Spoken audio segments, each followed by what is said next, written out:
Bilyong-bilyong piso ang hindi pa binabayaran ng PhilHealth sa ilang pribadong ospital. Funds for responding to Typhoon Odette's devastation. Naitala ang pinakamataas na bilang ng bagong COVID cases mula nang magsimula ang pandemya. Got the go signal to begin holding limited in-person classes. Layo ng batas na mareforma ang corporate income tax at incentive system sa bansa. It shows Marcos enjoys support from more than half of the respondents.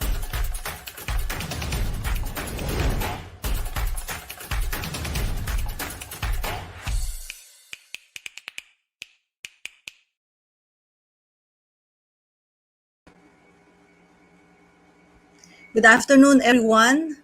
We are live on our Facebook and YouTube accounts and also being live streamed by several of our media partners. You are watching the IBON Birdtalk, which is a biannual discussion on the country's economic and political situation. And this is our 2022 Yearstarter. 2022 is a momentous year for the Filipino. We shall get to choose a new set of leaders and hopefully a new brand of leadership and governance. We shall get the chance to talk about socioeconomic reforms and advocacies that really matter to the Filipino. It's going to be a democratic exercise, a main platform to keep democracy alive in the country. Well, not to burst everyone's bubble, but these are all illusions in our very fragile democracy. At best, to muster all the optimism we have left, consider these as slim chances that we should take nonetheless to push for radical reforms. And it won't be easy. We are coming from what may be regarded as the darkest 6 years in our national life after martial law, and not only due to a 2-year and ongoing pandemic, but more because of an insensitive, cruel, and absolutely palpak Duterte government. This regime is tenacious and it does not plan to step down and relinquish power to a sensible, democratic, progressive, pro-development, people-centered successor. Despite its failure to address the pandemic and the economic collapse of its own doing, the Duterte regime refuses to let others who are more capable lead the country out of its worst economic crisis. 2022 is going to be a momentous year, not because we may finally be getting rid of all the bad things that happened to us in the last 6 years. Instead, we shall be having a quite historic presidential election because we are seeing the height of dynastic candidacies that are even lacking in basic qualifications and platforms, the height of mass disinformation and manipulation of public sentiments, the height of overtness of elite and economic oligarch-sponsored national elections. Lies and loot, yan ang pamagat ng 2022 elections. Kasinungalingan at nakaw na yaman. Lies and loot, and these are on top of the traditional gold, guns, and goons. 2022 is going to be historic as we witness the catastrophic possibility of a retrogression of Philippine politics with a Marcos comeback. But most of all, 2022 is historic because despite how much COVID has revealed the depth of the economic crisis, despite how much COVID has revealed the primary role of neoliberal policies in aggravating our basic crisis conditions, there is nothing in the horizon that tells us that there is going to be a dramatic departure from neoliberal economic policymaking. Or has there been a serious study of the problems that I may not be aware of? Has there been a presentation of clear reforms? I may be mistaken. I may be speaking too soon. But we are yet to see a comprehensive and coherent plan or program from the presidential candidates that will address the most urgent socioeconomic issues of the majority of Filipinos and that will steer us out of decades of neglect.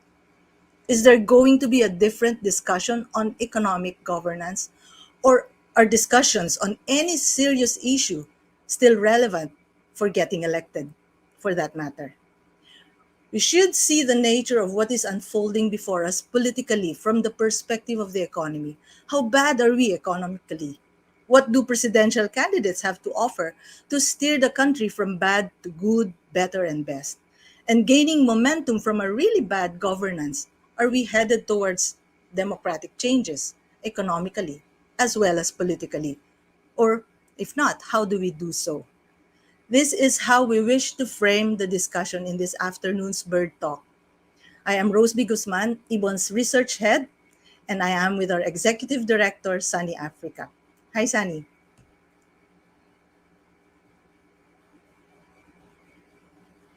Don't think I have much to add na to what Rospi said, no. But siguro just to highlight where we're coming into with this bird talk. I know since the start of the year, probably since the end of last year, parang the May 2022 elections, some kind of change, hopefully, the next administration that's really been on top of everybody's minds. But without wanting to be a dampener, we felt as Ibon it was important to try to reframe some of the discussions around the elections a bit. One is, of course, on top of all the mga spectacular Marites type issues and the mga kwentuhan and all the mga interesting political maneuvering, counter maneuvering, we want to sort of shift away, well, not shift, add to those political discussions. Of course, important, the personal characteristics of candidates and all that, but we also want to reframe it to see what do we expect in terms of economic policies. Because there is a yearning for change, of course, the kind of governance, but ultimately for most Filipinos, the yearning is really for an improvement in their quality of life. So we sort of want to focus in on that aspect, try to reframe discussions on platforms and economic policies, in particular, away from the usual platitudes we have been hearing in past elections, and I think we're also still hearing about today. And that shift, to be very candid, to be very frank, it's about what are the candidates proposing to change the basic problems, structural, such a big word, the basic problems that make people poor, that make people desperate, that make people yearn for whoever savior can promise that. So just sort of some three major points we have, just to start the conversation. Any talk about the candidates in the economic platform has to come from the realization things have been declining in the economy since the late 1970s because of the implementation of so many neoliberal globalization, investment liberalization, deregulation, privatization.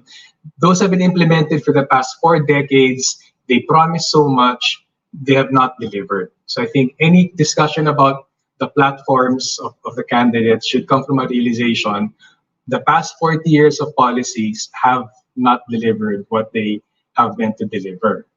Second point, President Duterte, for all his socialist radical rhetoric and posturing, he didn't change that.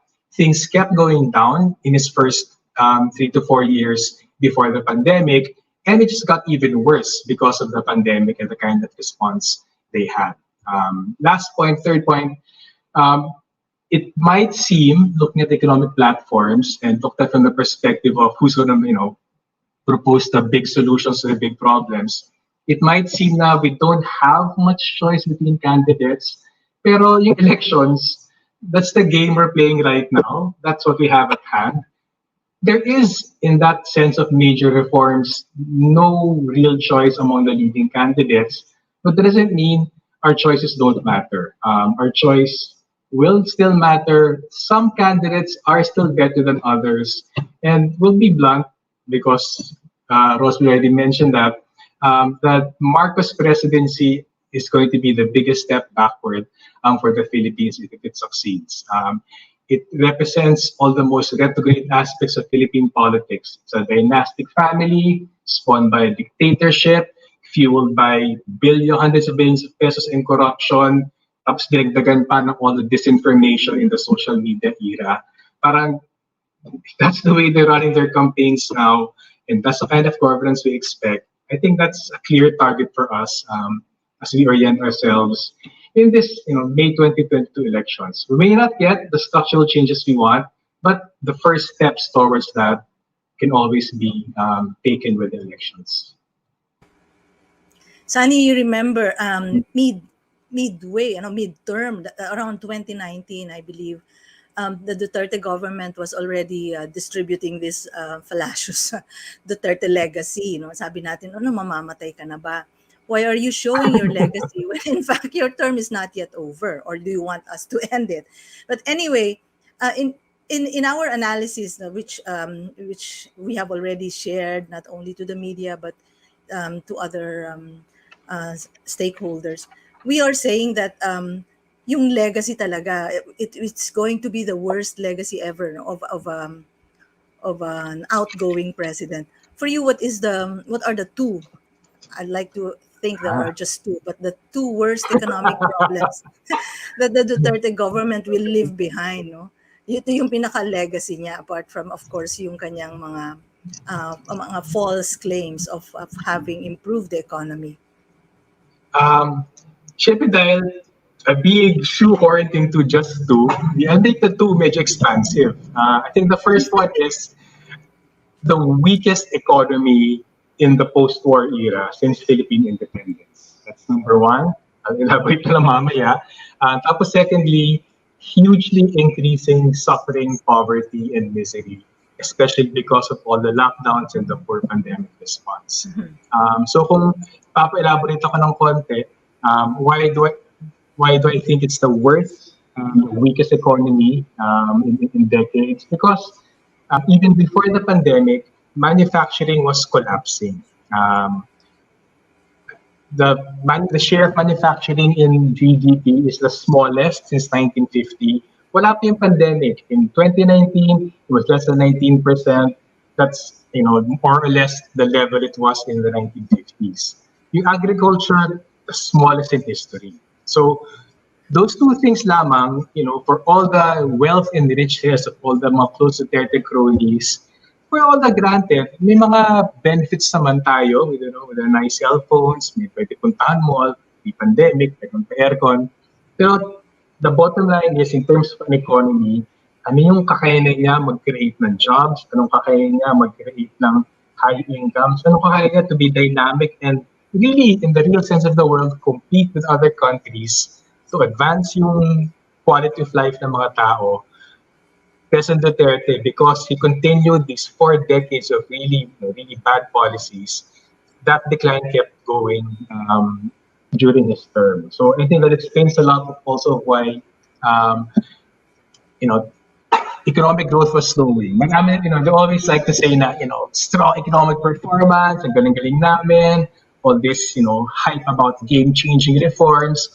Before the pandemic, the economy was slowing. It was slowing in every year of the Duterte administration, pabagal ng pabagal, despite palaking ginagastos for build infrastructure. So, important yun because that establishes the administration can't blame the lockdown. Things were bad before its lockdowns. It just got even worse after that. So, legacy niya, he's leaving us with the weakest economy in the country's post-war history. Yung second, actually, I think may slide pa lang, we went to 70% for that then. The second is, huge suffering and misery for people. Ngayon, in the end naman, it's nice to hear about more foreign investment. It's nice to hear about, lots of export. It's nice to hear na strengthen yung peso, mga ganyan. But in the end, you look at what are the conditions of the people, because that investment doesn't mean anything. That strong peso doesn't mean anything. Those exports don't mean anything. Actually, even the growth, slow as it is, doesn't mean anything if you're not actually making people's lives better. And then, on that point, talagang the legacy of the administration is record unemployment because of the lockdown sa cost niya. The pandemic didn't cause the record unemployment, worst unemployment in Philippine history. It wasn't created by the pandemic. It was created by the Duterte administration's lockdowns. And awful talaga siya kasi at its peak in April 2020, there were nearly 30 million unemployed Filipinos, and almost 28% unemployment rate, worse than in Philippine history, worse even than the awful decline during the debt crisis under the Marcos era. So, legacy ni Duterte that carries on until today, may konting reopening, may konting magpapagbawi, But 2020 ended with over 8 million jobs by our own more realistic, truer unemployment estimates, an unemployment rate of over 17%. Let's see, are things going to get much better in 2021? Siguro a little bit better, kasi kahit paano, less lockdowns now, but it won't resolve talaga the fact that we are now facing, historically under the administration, the worst, the highest, most sustained unemployment in Philippine history. And of course, kung walang trabaho, walang pambili ng basic needs. And translate actually that huge joblessness, nag-translate talaga into so many poor Filipinos. And this is only partially shown by yung first semester 2021 poverty rates. But even then, nag-increase by almost 4 million ang reported official poor Filipinos. Nag-increase by about 700,000 officially poor Filipino families.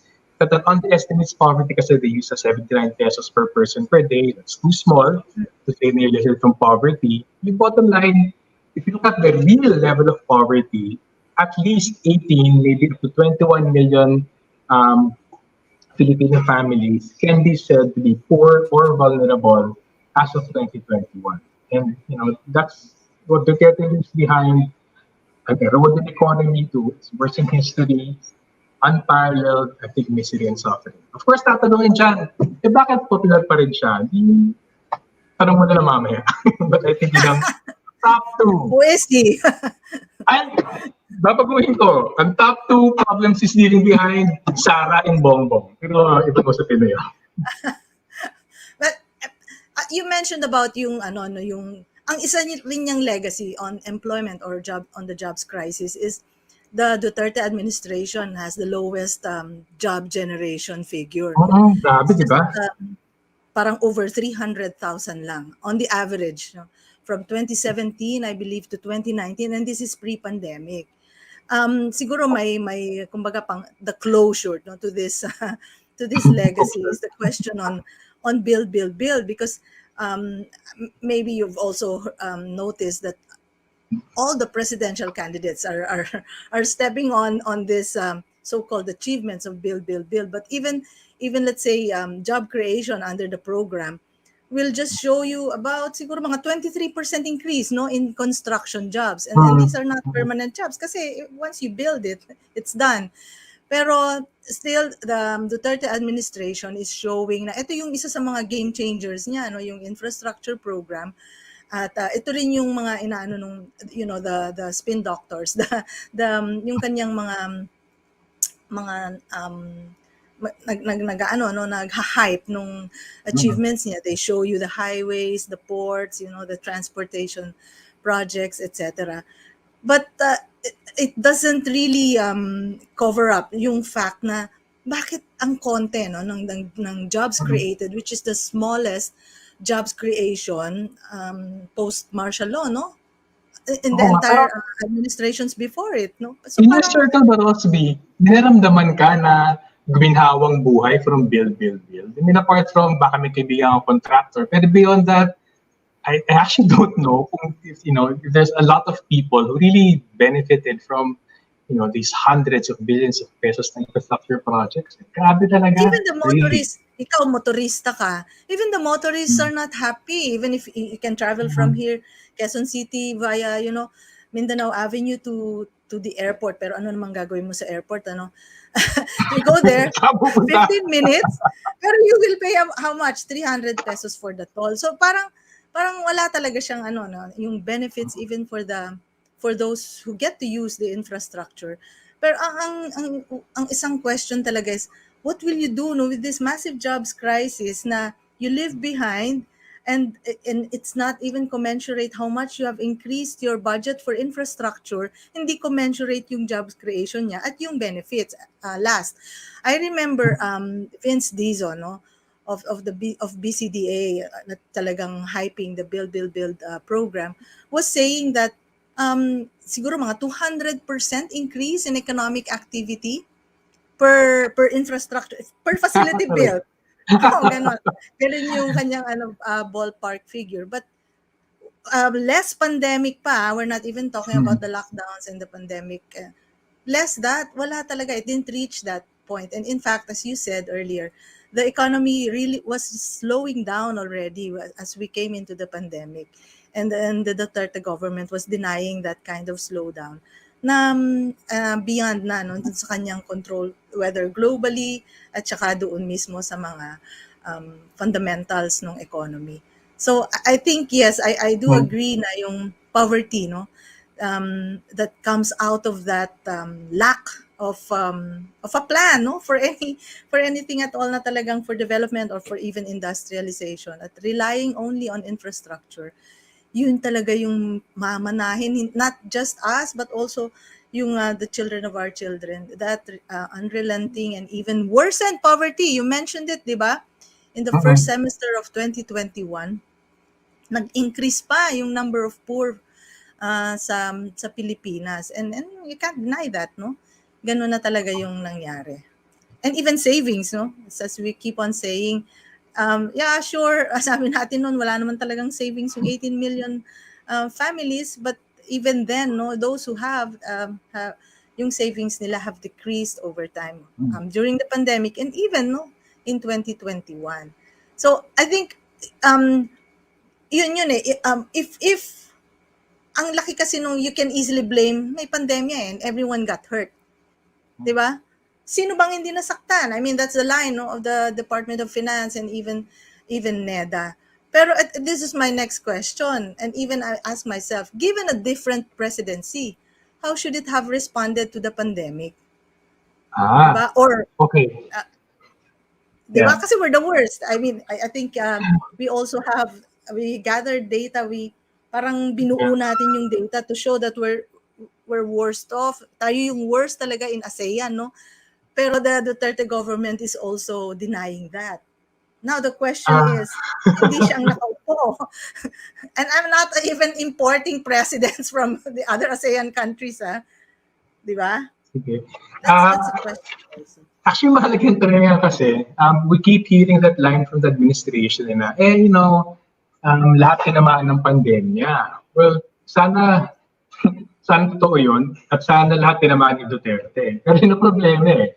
Yeah, lahat ay tinamaan ng pandemya. Pero tayo lang ang tinamaan ni Duterte. And actually, kaya I think important yung comparative dun sa ASEAN. Kasi, okay, it's hard to compare with, Germany or France na medyo malayo-malayo yung status sa atin. Pero kahit pa paano, within ASEAN, yung makarati nating bansa, we're kind of more or less the same levels of development. So, lahat tayo sa ASEAN, tinamaan ng pandemya.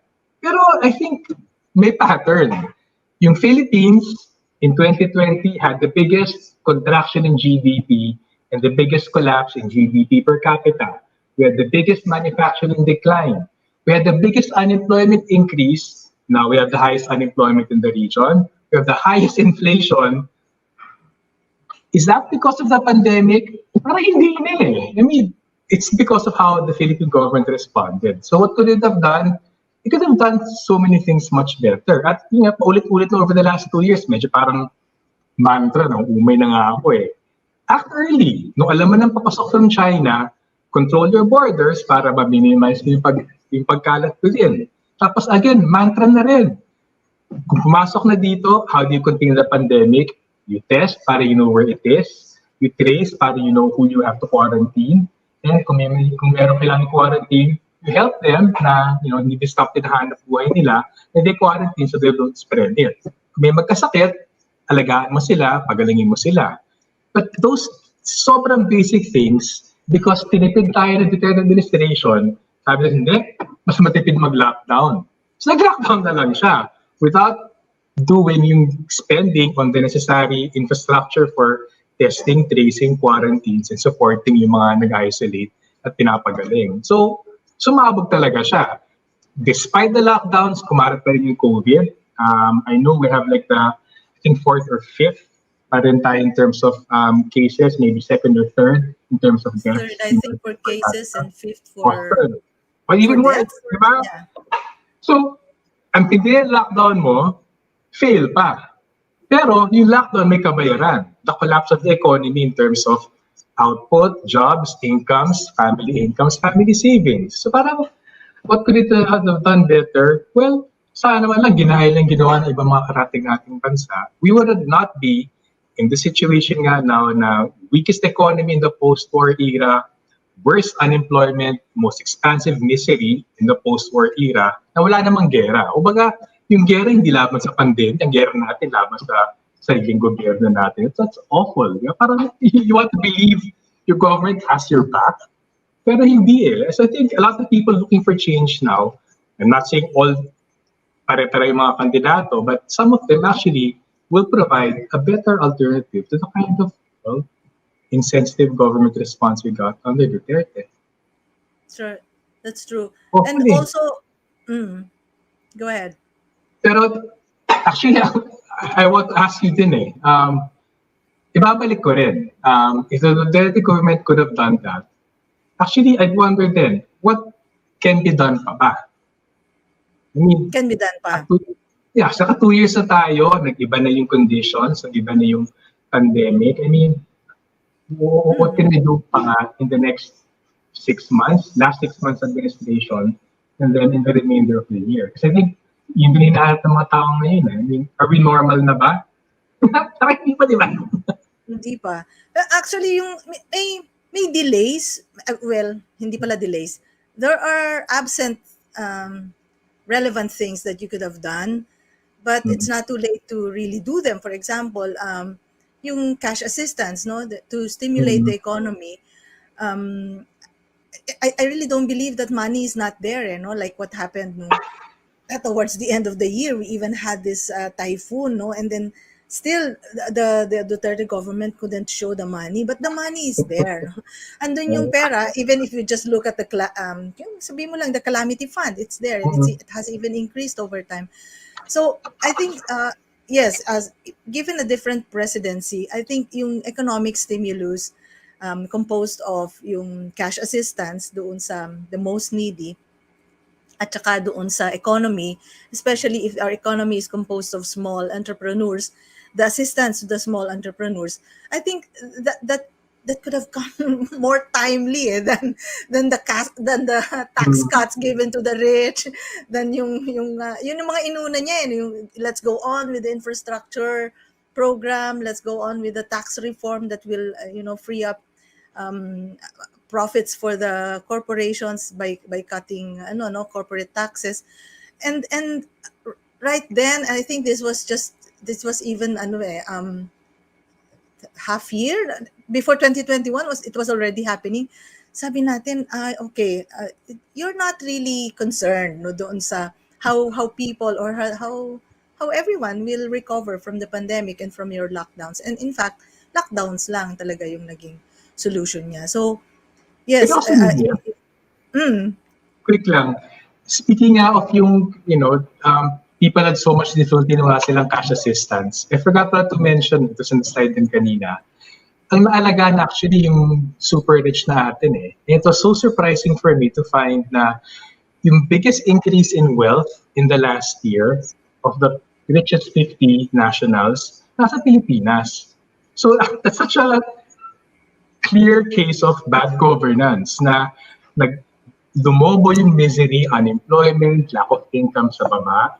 But yung rich actually were the ones who grew faster than the comparative billionaires of other countries. So parang, yeah, I mean, kung 1 or 2 indicators lang, sige na ka, bakit chamba lang? But it's so systematic across so many key indicators. Hindi naman chamba eh. That's really a question of the government with all its resources, all its authority, 4-5 trillion peso budget every year. Paano yung ginagamit yan? Hindi ginagamit sa majority. It's just, parang boboto ka pa?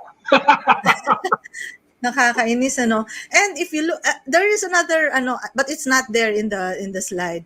I think we also have not really the highest, but one of the highest budget deficits, in the region. And considering na we have increased borrowings, faster than the other countries. So for example, dun sa what the DOF is saying, that we have about let's just say 1.3 trillion for COVID, but actually only less than half of that had been spent really on COVID. So, okay, nangutang tayo, but for what, no?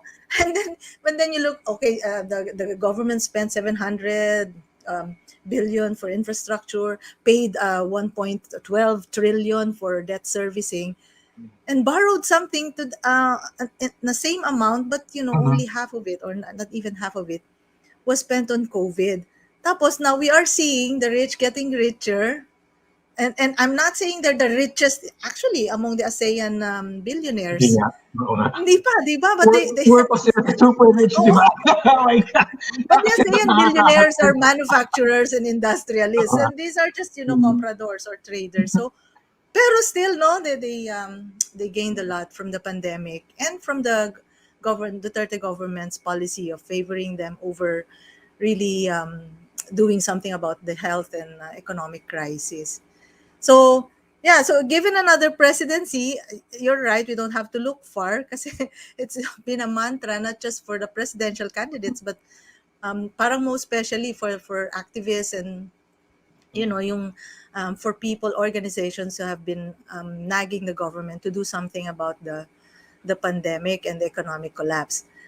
Okay, now that we mentioned candidates, Sani.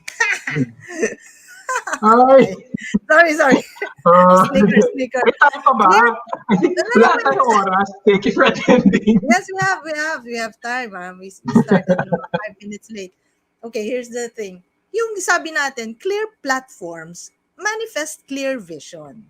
Or the other way around. If you have clear vision for the economy and for other aspects of governance, you will present clear platforms. Okay, generalization muna, but you can, go into details because I have something in mind as well. How do we generalize all their platforms? And we're talking about how many? 6 candidates. 5. May nag-absent kasi. With regard... Nakalimutan mo na. Sorry. One kasi is really, that's my ideal candidate, but, maybe in the next lifetime. The other one is absent. Okay, so... Ilan nga ba? How many candidates are we talking about? Okay. We have 6 candidates, of course. 5 from traditional political parties, traditional political landscape natin. Tapos 1 outsider, yung activist labor leader, Lodi de Guzman. Pero I think, para everyone should, I invite everyone to get a copy of our eventual Bird Talk kasi what IBON did was in effort talaga namin to see what the platforms of the 6 candidates are. Dahil Pilipinas to, first name basis, parang kilala mo kandidato, syempre si Bongbong, si Isko, si Ping, si Manny, si Lenny, tapos si Lodi. So in IBON, we looked at their websites, we contacted their offices, watched so many of their interviews, read the news reports, dazzled by their SOCMED posts. We compiled what seems to be their economic platforms. It turns out that, well, kind of disappointing. Sabi nga ni Rosby, kailangan ng clear view of the problem para may clear solution. To date, only 2 candidates actually made the effort to produce and publicize a serious economic platform. Yung first name ko na lang, not that kilala ko sa kanila, pero mas madalas sa dila. Si Lenny tsaka si Lodi. And they posted it on their website, these relatively lengthy platforms. And important yun kasi it shows may thought going into it. Pero yun nga, 2 out of 6 candidates means may collective failure in candidates to make their own proposals known systematically. Of course, kung hindi nila pinopromote yung platforms nila, hindi siya maging prominent sa campaign period.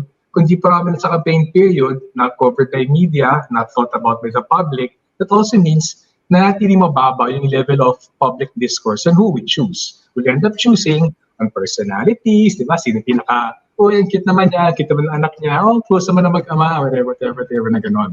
So, ang problema, hindi lang for the campaigns kasi any candidate who conducts his or her campaign in that way, not even respecting the voters enough to say, itong plano ko gawin, iba nga dyan, hindi pa siguro pinag-iisipan, that will carry over to the kind of government you have. Kasi yung critical importance of having a platform and promoting it, 2 things yun. Una, you raise the level of discourse ng elections, hindi lang spectacle and personality. Secondly, ginagawang bahagi ng paggogobyerno yung publiko. Kasi you make commitments and then you can be held accountable kapag presidente ka na. So not having platforms right now is not just a disservice to the campaign period, to the voters during the campaign period. It's actually disservice to the kind of governance you will have afterwards. And kung mag-quick summary lang ako, well, una, clearly, no candidate will say, I will destroy the economy, make people poor, increase joblessness. First of all, magsabi nun.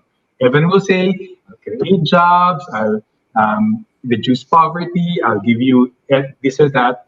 Pero yung tanong, which Ibon asked, who among you actually has the big solutions to the big problems? And as a quick one-line na lang to capture it, outside of the outlier na candidate, Lodi de Guzman, who medyo matapang, boldly calls their platform a democratic socialist platform for May 2022 elections. Nasa landscape ang socialism and revolution sa Philippines. Apart from him, the other 5 candidates actually had basically the same economic framework. May konting tweaking ka here or there in terms of social reforms. May magpapangako na ng libreng education, kalusugan, housing. Pero more or less, for the economic policies that really matter for building agriculture, for building industry, for industrialization, so critical to development, they didn't say anything. So, tingin namin as a kind of a fearless forecast, with the next elections coming in May 2022, with a candidate in all likelihood coming from among those top 5 leading candidates, not having an alternative frame for economic policies, you won't have an alternative trajectory for Philippine agriculture, Philippine industry. At gusto ko i-stress, every candidate in every election says to support agriculture. Pero grabe, no one ever delivered on that. If anything nga, agriculture under President Duterte was the smallest na in Philippine history. So I think that's where our problem lies right now. Not to say na hindi magkakaiba yung mga kandidato in terms of their platforms. May little differences in terms of how much, what terms to give education, health, housing, iba libre, iba silent. May konting pag-iiba in terms of what kind of support sa mga walang trabaho or to MSMEs. Pero yung big question, will you protect Philippine industry and Philippine agriculture? Will you give meaningful support apart from lip service to Philippine industry and agriculture? Wala tayong nakitang ganun. And I think that's the big issue na we're struggling with the next administration. We're not going to get the structural reforms we need. Siguro ang tanong, how do we get nga the structural reforms we need given na nakakapag sa buffet natin sa May 2022? Alam mo yung what you notice is agriculture. And but did you also notice that everyone is talking about jobs? Lahat sila jobs. Oo nga, pero kasi for example, us at IBON, tayo, we've been saying that there is a high degree of informality, no, ng work that masks the real problem, no, na of course people have gawa-gawang work, no, they invent work, they make do with very informal kinds of work, and even during the pandemic, even before that, the jobs increases would come from informal work rather than from formal work. And for me, even with regard to poverty and employment figures have always been IBON's parang debate on definition, debate on, you just assert those statistics because the official statistics will not show you that, government is not counting about 2.5 million discouraged workers. O kaya the statistics will not show you that poverty is just measuring yung those who have 79 pesos or less per day, ganyan. But suddenly, all our presidential candidates are recognizing that the jobs crisis is real, no? If I am pessimistic or I'm medyo skeptical, I would say it's because they're just riding on doon sa popular sentiment, which is, people really need livelihoods and jobs, etc. Or if I maybe just, sige, pragmatic lang ako. Because yun, sabi mo nga, talaga naman kasi that's the problem, no? That's the problem that we are facing. However, they don't have the, not clear, but yung tumbok, yung pointed solutions on how to create jobs. And I think that is a negative generalization, but at the same time, it can also be a positive aspect where we can engage our presidential candidates into discussions and magkaroon pa ng more open, not just discussions, but openness to problem solving and giving solutions to the next administration. So Well, yeah, interesado sila. yeah. Dalawa na nga nagawa. Alam mo, that is so alarming na, mag-start a campaign period in a couple of weeks.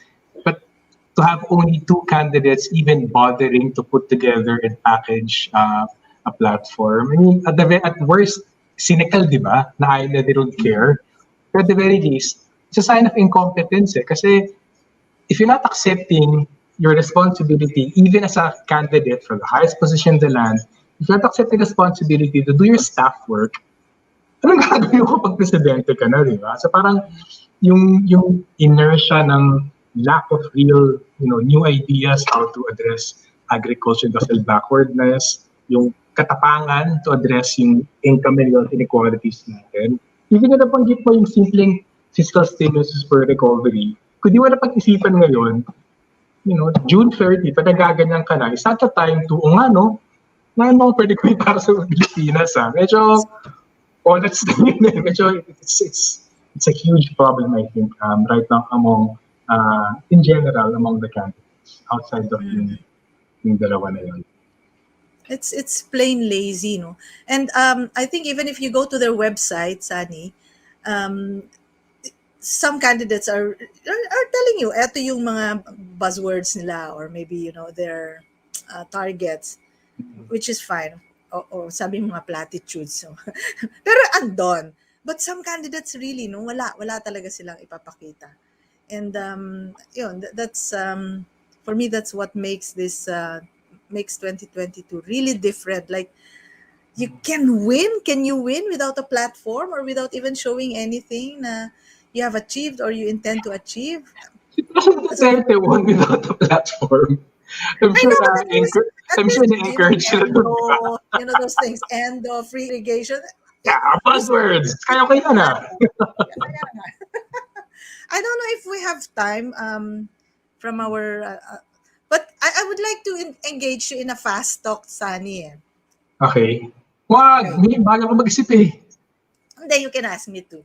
Kasi di ba, we have people economics as our... We can call it...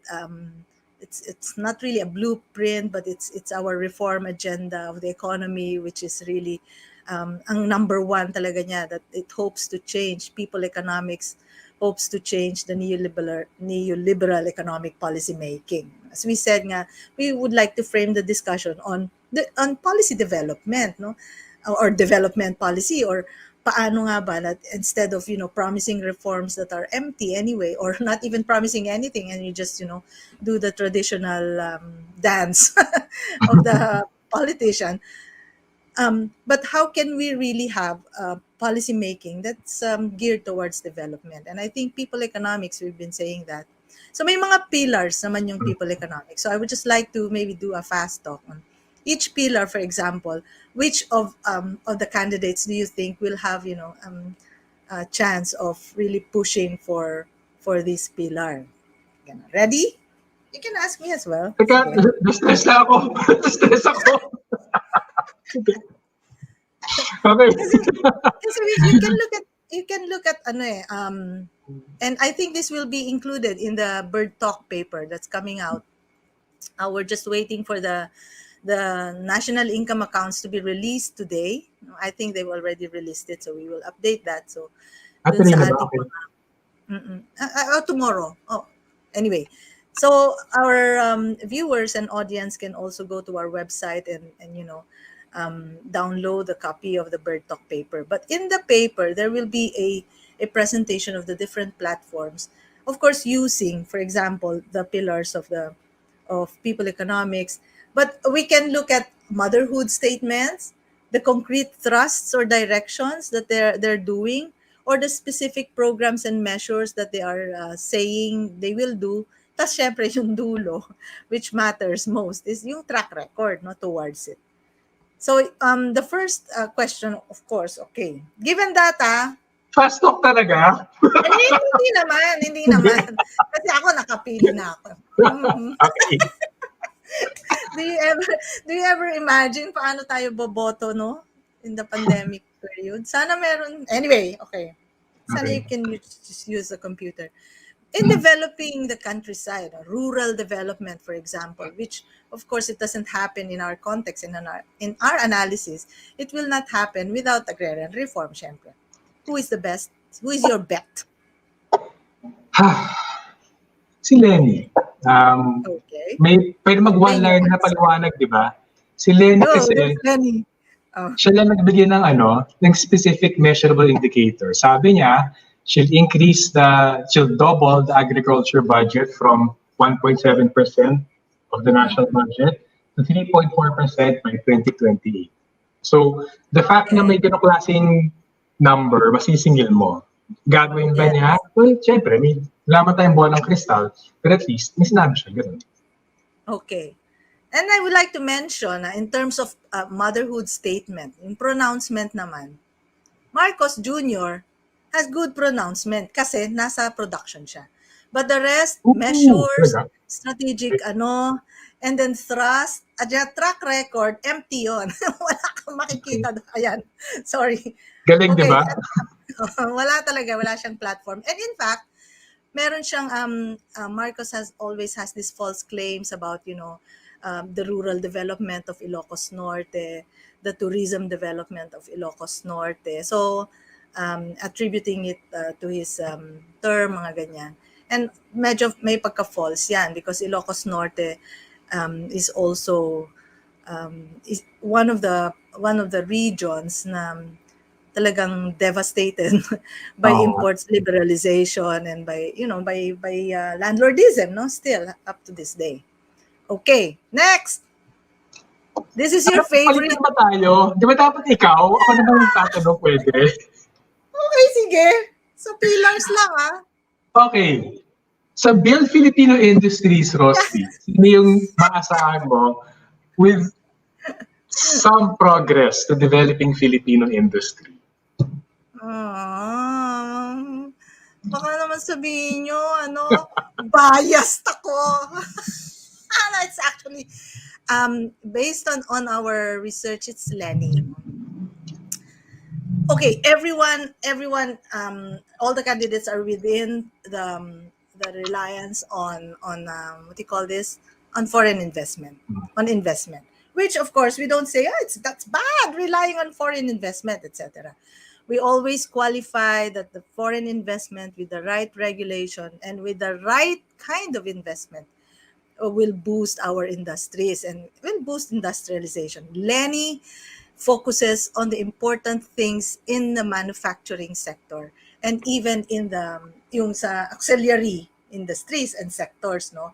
There's an over focus on transportation, and I don't blame any presidential candidate for that matter kasi yun yung nakikita nilang, we've been soaked in that narrative that that's the main problem. But Lenny has a good, not just platform, but the measures that she intends to do, etc., etc. However, the track record is, of course, small scale. Diba? The question on can it be broad-based? Kasi industry yung pinag-uusapan. I mean, industrialization yung pinag-uusapan natin, and that remains to be seen. And this is where you get excited to engage, candidates such as Lenny into such a discussion. Okay, ako na. Okay. Sovereignty. Tumalon. Foreign policy. Ako sa akin, si Leody talaga. I think Leody has the clear stand of opposing yung domination, hindi lang ng foreign capital sa Philippines, but even foreign powers in the Philippines. So in terms of framing how do you interact with other countries diplomatically under the frame of an independent foreign policy? But also importantly, how do you interact with other countries dun sa trade and investment? I think the fact na mas may strong sense of real nationalism si Lodi, I think he will be the most reliable in terms of upholding sovereign independence, hindi lang sa geopolitical issues, but even on economic issues. Yeah. Plus, gusto ko i-add, tatawid ko na rin sa aking tanong sa'yo about yung sa environment. Plus, si Lodi lang ang nagsalita about climate justice. At mahalaga yun ay sabi nga, magde-demand sila ng reparations from the rich countries for their historical responsibility for the current climate crisis. Parang alam mo yun, yung ganong klaseng boldness to actually not just kowtow to the superpowers. I think that will set the tone for the kind of interactions we have as a sovereign nation. I'm not saying nanalo siya, which is actually, of course, the main concern sa kanya. Kung statements lamang and tindig yung track record. Pero ikaw, sa environment, sino? Okay, qualifier. Ping Lacson talks about sustainable development. Big word, di ba? And Ping Lacson has track record doon sa, what you call this, the bills that, you know, he authored or co-authored, working towards, of course, sustainable development. But this is not to, that I still go for Lenny on protecting the environment, because Lenny is talking about a center of climate industry where the building of green modern agricultural practices. Gusto ko yun no, yung finally you have agroecology at work. Well, of course, Leody is also talking about food sovereignty in that regard. But also in terms of budgeting, increasing the budget for protecting the environment, etc., etc. So, medyo malaman talaga yung proposals or platforms or even measures ni Lenny on climate resiliency and protecting the environment. But just to kumbaga hindi, parang yung mga sagot din niya sa mga presidential interviews, I qualify my answer. But I should say that all the presidential candidates are not even talking about mining or all the destructive and extractive industries. Wala silang stand on stopping the extractive industries that actually contribute much to environmental devastation. So again, that's an issue na pwede mong i-engage yung mga merong environmentalist platforms. Okay. Next. Meron pa ba? So, meron pa? Yeah, people's rights. Okay. I think runaway winner pa rin si Lodi. Apart, si Manny Pacquiao talks about free education, free health, even free housing. Pero kung dun sa buong pakete, si Lodi talks about really the government taking responsibility for social services. So he talks about free healthcare and all the mga infrastructure. He talks about free education. And he also talks about ensuring talaga na mas may decent housing and lahat ng homeless. Pero beyond yung social services na yon, he also talks about unemployment insurance. He also talks about some kind of universal subsidy for food and education. May job creation program din siya, lalo na sa emergency measure. Of course, si Lenny also has that. Pero kung putting it all together, siya may pinakamarami. And I think isang strength ng platform ni Lodi that other candidates don't have, it actually talks about yung political aspect of economic policy. Na kailangan yung workers ay may control over their workplaces.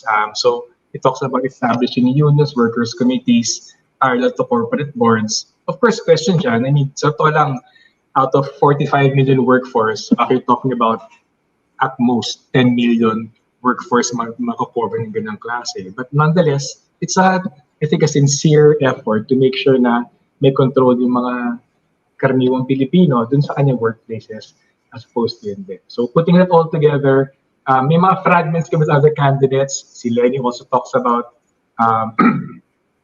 giving some unemployment insurance. Si Manny nga talks about free health, housing. Si Esconder talks about health and education, support, ganyan. Pero kung yung iba may fragments nun, the only candidate talking about all of them as a package is si Lodi de Guzman. Okay. Yeah. Gusto I do agree. Tsaka si Lodi may gender, siya, Ay, oo kompleto. nga.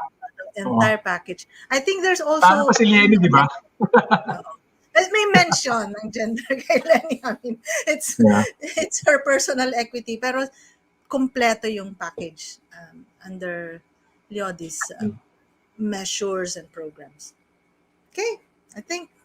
Last. Ay, may isa pa pala. Your favorite topic. Sa'yo na. So, Rosby,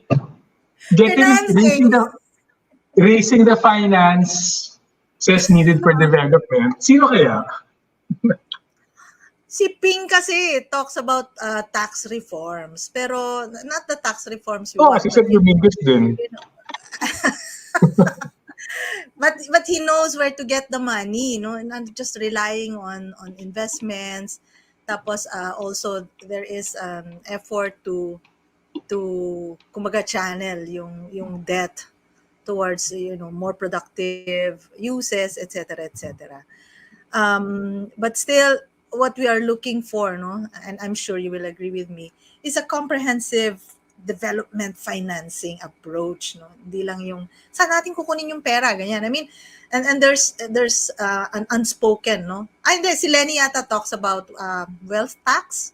Siya bang basta si Leody. Si Leody pa din. So anyway, as I said in the beginning, we are looking really for a comprehensive and coherent plan. And this exercise, which a fast talk, which is not so fast, and I believe, which is a starter as well for long-term discussions. At least we are seeing na okay, they are incomplete. They may be incoherent. Based on their track record and also on their what they can do actually. Baka ito promises lang, ganyan. Pero still, we have something to start with sa discussions na ito. And I would just like to end, for example, by saying na with Marcos, you can't start any discussion. I mean, looking at the platforms and the measures, walang discussions and because wala rin namang ipinapakita. I mean, I cannot start a discussion if you don't show me something. Diba ganun naman even in writing, I cannot say my piece if you don't make a draft. But that's the sad part. So yan. Pwede ko one minor point, one bigger point. Okay. Yung minor point ko, actually ang taxes are always tricky kasi that's the most direct way the government says who's burdened by my policy. Yung iba kasi it takes time pa, agricultural policy, social policy, medyo matagal pa. Pero in tax, once it's signed into law, immediate yung effects nun. So actually tricky talaga yung taxes and revealing of the standard of candidates. I think yung wealth tax na pinopropose ni Lodi de Guzman, yung proposal to cancel debt repayments. And also, siya na maalala ko na nagsabi na i-recover yung Marcos stolen wealth. I think that's a good sign na handa banggain yung mga, yung ruling classes, yung mga accustomed big corporate wealthy interests natin. That's my small comment. Yung bigger comment ko, siguro I'm not gonna, I know Rosby and I are here as IBON, pero siguro I just want to qualify. Yung personal view ko actually right now, nagbago about elections eh. Parang yung nakasanayan ko dati na mag-vote sa elections ay based dun sa sino yung kandidato na pinaka-close sa political values mo or IBON, yung pinakamalapit sa economic proposals. Pero I think the 2022 elections are unique in the sense na yung nakasanayan na habit na you vote for the best candidate na malapit sa'yo, na-revisit ko yun eh. And sa akin right now, ang mas malaking challenge is we stop the decay in Philippine politics and the economy na nagtuloy under Duterte. In which case, yung vote ko, may konting game theory involved. It's not going to be someone na close to my heart, ideologically, politically, is going to be someone who I think has the best chance of changing the decline right now. And that change doesn't just come from the platform. Ang daming pumapasok na usapin doon. What kind of public consensus you can build, how much awareness there is of you, ganong kakapal yung political economic network na meron mo. And unfortunately, si Dodi de Guzman, although marami din sa mga proposals niya, really resonate very strongly. IBON itself comes from an activist tradition. Although nag-resonate strongly, the fact na hindi siya kilala by so many, that cripples any chance of him building public consensus kung manalo siya. Secondly, siya yung pinaka-outsider. He has been many social movements. Yung pag-gobyerno, may pupunta rin ka na kakayanan siya. You have a capacity for governance to be built. A long record in social movements, strong grasp of issues, doesn't necessarily translate into having the thick and wide network of machinery, people you need to govern. So I think medyo na kinakapos siya doon. Tapos third, in general, hindi lang to kay Dodi de Guzman, I think yung Philippines right now, wala pa yung political conditions for that kind of parang broad-based rallying around a leftist candidate. Unfortunately, we're stuck with the parameters of the elections na it's elite-dominated, you need literally billions of pesos to take the presidency, how the oligarchs, where they place their bets, matters so much. Ang dami-dami implications yan. I think right now, my reassessment of where my vote goes won't be to the one who resonates with me ideologically, politically. It'll go to the one who I think has the best chance to break the decline we're facing right now. If that sounds like I'm diminishing my vote, kaya ako sinabi sa akin lang to, but I just want to put it there. These are things we have to think strongly about it. Yun lang. Sorry. Thank you, Sunny. I like to end that way. Yeah, and also to open discussions with our audience and with the rest of our readers. No. Okay, thank you. At this point, we're going to show a video which we created before the Bird Talk, and we asked some people on one basic question.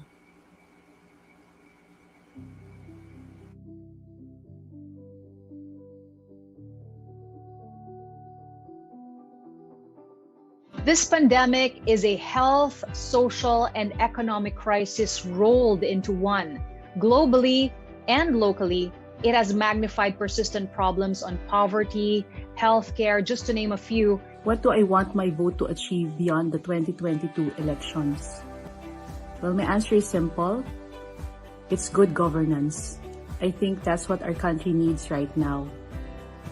It encompasses everything from upholding human rights, upholding the law, being accountable, fighting corruption, providing efficient and quality service to the people. Ang hangarin ko ngayong darating na halalan ay sana magabayan tayong lahat na bumoto ng mga leader ng bayan na siyang magsisimulang magsaayos ng ating mga institusyong panggobyerno at ng pangkalahatang lipunan. Una, lupa, maraming magsasaka ang pinapalaya sa kanilang matagal na tinataniman. Kabuhayan halos, kulang ang financial assistance galing sa gobyerno. Gayon din, ang agricultural land kulang sa binhi, abono, pestisidyo at iba pa. Siyempre, gusto ko rin magkaroon ng makapag-provide ang pamahalaan ng dagdag sahod din para sa aming mga manggagawa sa private at public sector.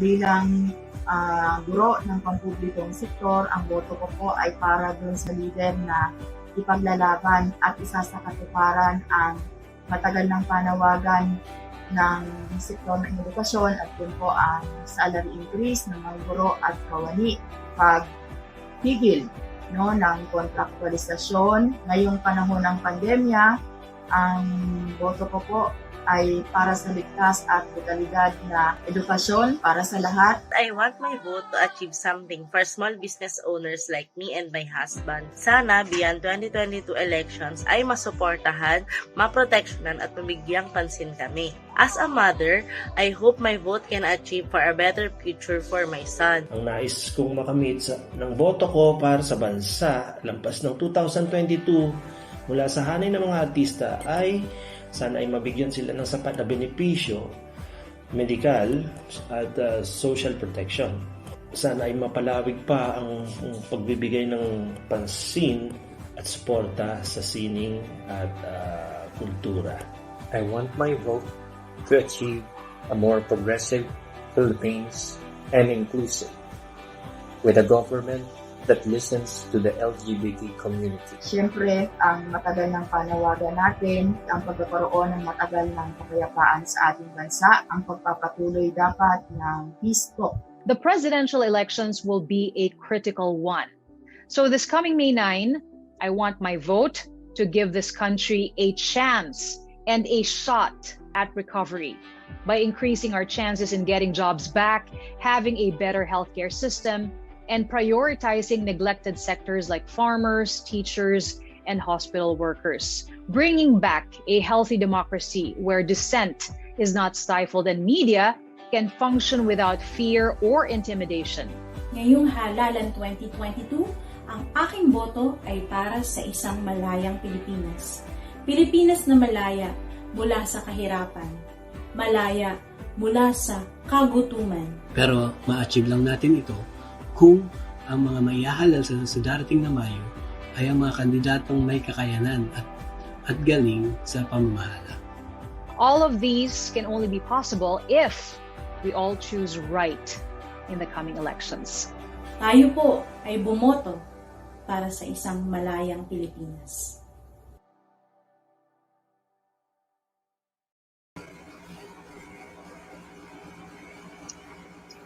Nakano naman yun. Ako, gusto ko yun. Bit happier than discussing with you, Rosby. Di ba hindi bobo ang botante, di ba? Hindi talaga. Oh my God. Talagang yung frustration mo is not with the voters. Yung frustration natin, I think, of everyone is with who we vote for and who we're choosing from. Sige, yung IBON, continue naman, si Rosby and I talk to each other and we talk among ourselves a lot. But we always welcome actually getting a different perspective on our own views and, parang, and starting to think even about our own work, our own analysis in different ways.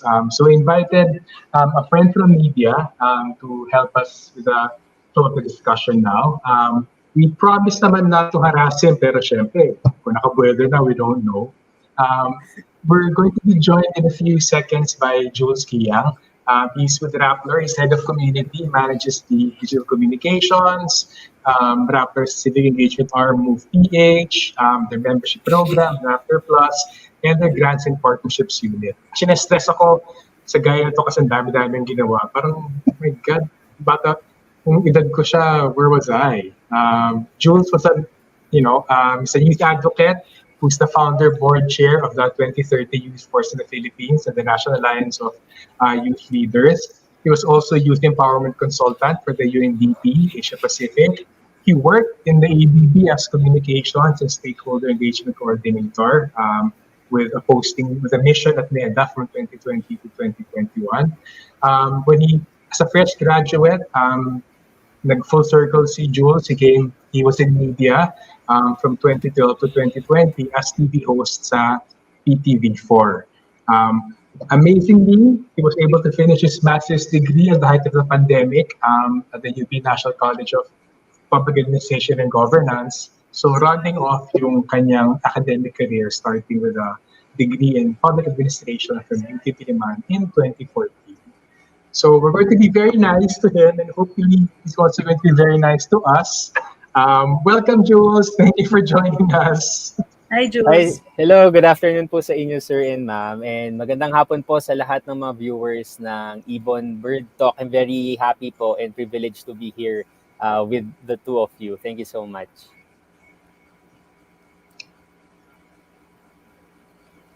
Rosby, para kayo. Ha? Magtatanong si Jules. Sige Ano po. Pwede yan? po. He's opening his file. Parang there are about 50 questions. Sure, tama. Actually, sir and ma'am, I was listening doon sa discussion nyo kanina. And siguro from the comms perspective, very important yung nasabi nyo, Sir Sonny, kanina. No? Na lahat naman tayo tinamaan talaga ng pandemya, pero tayo lang yung tinamaan ni Duterte. I think that line parang encapsulates everything eh. Kasi ito yung line na laging used or abused maybe by our government communicators na parang tanggapin na lang natin lahat ng mga effects ng pandemya kasi nararanasan naman yan ng lahat ng bansa. Pero ang naaalis doon sa picture is tayo nga lang naman yung pinamumunuan ni Duterte and thus our country, gaya nga po na pinakita ng slides nyo kanina sa ASEAN pa lang, lagi tayong nahuhuli doon sa mga datos. So I think yun yung isang part messaging-wise na kailangan mas tutukan ng ating mga kasama sa media at of course sa mga advocates po. Ayun, siguro po ang first question ko, I was also skimming on the document na send din sa akin. Pagdating doon sa Duterte economic policy, yung build kasi talaga yung pinaka pinopronta ng administration na to. Kung magtanong ka about economy, build. Anong nagawa ng Duterte administration, yung mga tulay na yan? How many kilometers yung na dugtong nila sa buong Pilipinas? Laging yan yung kasagutan. Pero yung unang question siguro dito, lalo na kung lay personize po natin yung discussion, no? Ang daming inutang, ang daming mga bansa na naging partners for this, no? Para doon sa mga debts na ito. The question siguro po, how do we simplify yung impact of these added debts doon po sa level ng bawat ordinaryong Pilipino? Doon po muna siguro. Sige. Do you wanna go first, Rosby, or makakasa ka na? Bahala ka. Ikaw. Sige. Sige, ako na lang. How do you simplify, Okay. Sa akin, yung core message about build. Of course, maraming layers no? Pero sa akin, ang pinakamahalaga, tama yun eh. Magmula tayo dun sa yung build. Hindi siya actually funded from sobrang laking yaman ng gobyerno. Dahil ang konti ng pera ng gobyerno, para parabihin yung infrastructure projects, ang laki ng inutang niya. So, kung nagmumula tayo sa premise na yun, sa akin yung core message, hindi yung karaniwang Pilipino na kinabang sa build at mga utang. Ang tanging na kinabang dyan, actually yung mga malapit na alyado ni Duterte and other big business. Ano yung pag-substantiate ka doon? Actually, straightforward lang. Mami natin pag-usapan yung hindi naman siya naglikha ng sapat na trabaho, etc. Yung noticeable about build, ang inutang actually ng government over the last 2 years lamang, mag-abot na ng 5 to 6 trillion pesos. Yung pinakamaraming inutang ng gobyerno, hindi pumunta actually para dun sa COVID response. Pumunta para pilitin yung build. Anong problema dun sa build? Kung gagawa ng kalsada, kung gagawa ng riles, kung gagawa ng subway, ang pinakamalaki makikinabang doon, actually hindi yung commuter. Ang pinakamalaki makikinabang doon, yung may-ari ng commercial property, condominium, mall, na dadaanan ng lahat ng infrastructure na yon. At grabe yung yaman nila sa daang-daang bilyong piso gastusin per infrastructure project, lalaki yung halaga, yung yaman ng mga nagmamay-ari ng lupain dyan by 10-15 times yung real property values. So, essential doon, yung utang natin na pinambayad ng build project, pinalobo yung halaga ng commercial property, real estate property, residential property ng mga malalapit na alyado ni business ari sa Duterte, lumobong yaman nila. So in the end, umutang for build na pinapayaman yung mga malalapit na alyado ni President Duterte. And para sa amin, yung sinasabing parang malaking multiplier effect niya, maraming lilikang trabaho yan, actually smoke screen yan. Yung reality, yung multiplier effect, I'm gonna go on record. Sinulatan namin lahat ng economic agencies para humingi ng pinagmamalaking multiplier effect na studies na yan. Mismo yung Department of Finance, ang reply sa amin, wala kaming ganyang pag-aaral. Pero notice tumagos sa pag-iisip ng mga tao, wow, multiplier effect, sinakamangha yung infrastructure projects eh. Pero to be clear, kung meron man lang, hindi pinakita sa amin. Pero ang kutob namin, there's no basis dun sa claim na grabing multiplier effects ng infrastructure. Ikalawa, actually nabanggit na ni Rosby kanina, mahalaga yun. Sinasabi, maglilikha daw ng trabaho yung build. Ang tanong doon, kung meron kang 500 billion pesos, kinastos mo yan para sa build project. Oo nga, may ilang bahagi niyan, may sabihin mo a few billion pesos, pupunta sa paglikha ng trabaho. Pero, pinakamalaking bahagi ng pera niyan mapupunta sa pagbili ng pagamitan, materyales, contractor equipment sa ibang bansa. So actually, malaking part ng 500 billion pesos na yan mapupunta sa ibang bansa. Yung baril na lang sa Pilipinas. Isipin mo yung same 500 billion pesos kung binigay mo sa Pilipino, sa bulsa ng Pilipino, iikot yung pera dito, pero makapaglikha ng dihamak, mas malaking trabaho. So even yung sinasabing, ang daming job creation ng build, may mas malaking pang paraan maglikha ng trabaho, labas pa dun sa build.